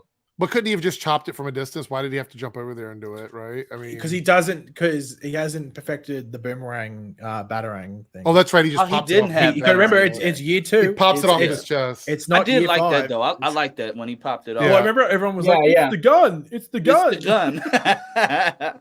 Yeah, he went and found the gun from all that long time ago, and said, apparently you can buy that knife. Like it's actually a knife in shops, and I think they just started added an edge to it to make it look a bit more bat-like. But apparently it's like an actual knife you can buy online. I would give the movie, I gave it a 9, even though in my second viewing, I gave it a 9 after the first viewing, though in my second viewing I found more issues with it, I'd probably just stick with a 9 because I think that's probably what the movie is. Like I think it clearly has some issues that take it away from a 10, but that gets me excited for the sequel because you learn from your mistakes, and Matt Reeves, we know, learns from his mistakes. Right. Because if you've seen if you've seen the Planet of the Apes movies, you know he took the criticisms from that first movie he did, and then pretty much did a 10 out of 10 with that final movie. Right. All right, so we're definitely going to wrap this up. We got 2 super chats from Gary Gammon, but he's basically just supporting the show because, I mean, I think he knows the answer to these already. 199 super chat. Do you think all the shows will get rid of? All of them are going to. I didn't want to talk about this, but I will since it was brought up. Right. I found out they've canceled the shows. They're not even going to air the rest of the episodes that are coming out this season. Wow, hardcore. The Flash just done. Well, I know that hurts. Soccer. Well, Hollywood Reporter actually released something about it's not just for CW, it's for everything. And they listed all the CW shows and what they've heard. And so I'll just go through the Arrowverse show. So Batwoman is on the bubble for season 4, so it could go either way. The Flash is a lock to return for season 9, but end is near. That's what they wrote. Legends on the bubble for season 8, it's the same as Batwoman.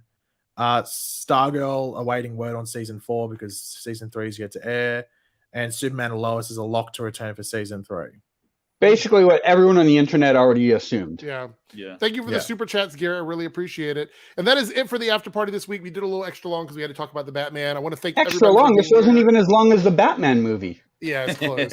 Paigey, who is returning every single week now. He puts the E in edgy. He is back. Thank you for being here. We got Canada Graphs who stopped in as well to talk a little bit about Superman and Lois and Legends and the Batman. And then we have General Thickness down here, Lance, aka Geek Drums, Geek Information, who jumped in as well. It's always a pleasure having you here. Stay tuned. We're going to do a Batwoman season overview video where we're all going to talk about it and give you our thoughts on it. I'm really excited about doing that. And I don't know if this is possible, but I would love it. And as a just pad the runtime now, full-time gift to everything like that. Can we get in this Batwoman season overview review thing? If this is Buddy joining you for a 4-way?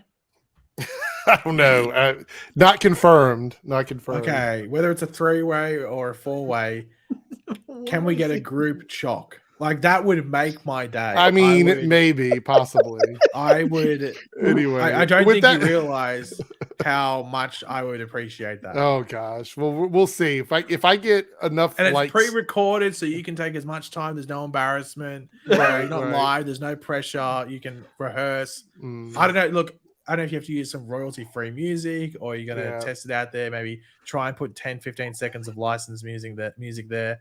But I would love it. And I think everyone else would appreciate it. Well, we'll see. That being said, we're out of here. I'll see everybody next time.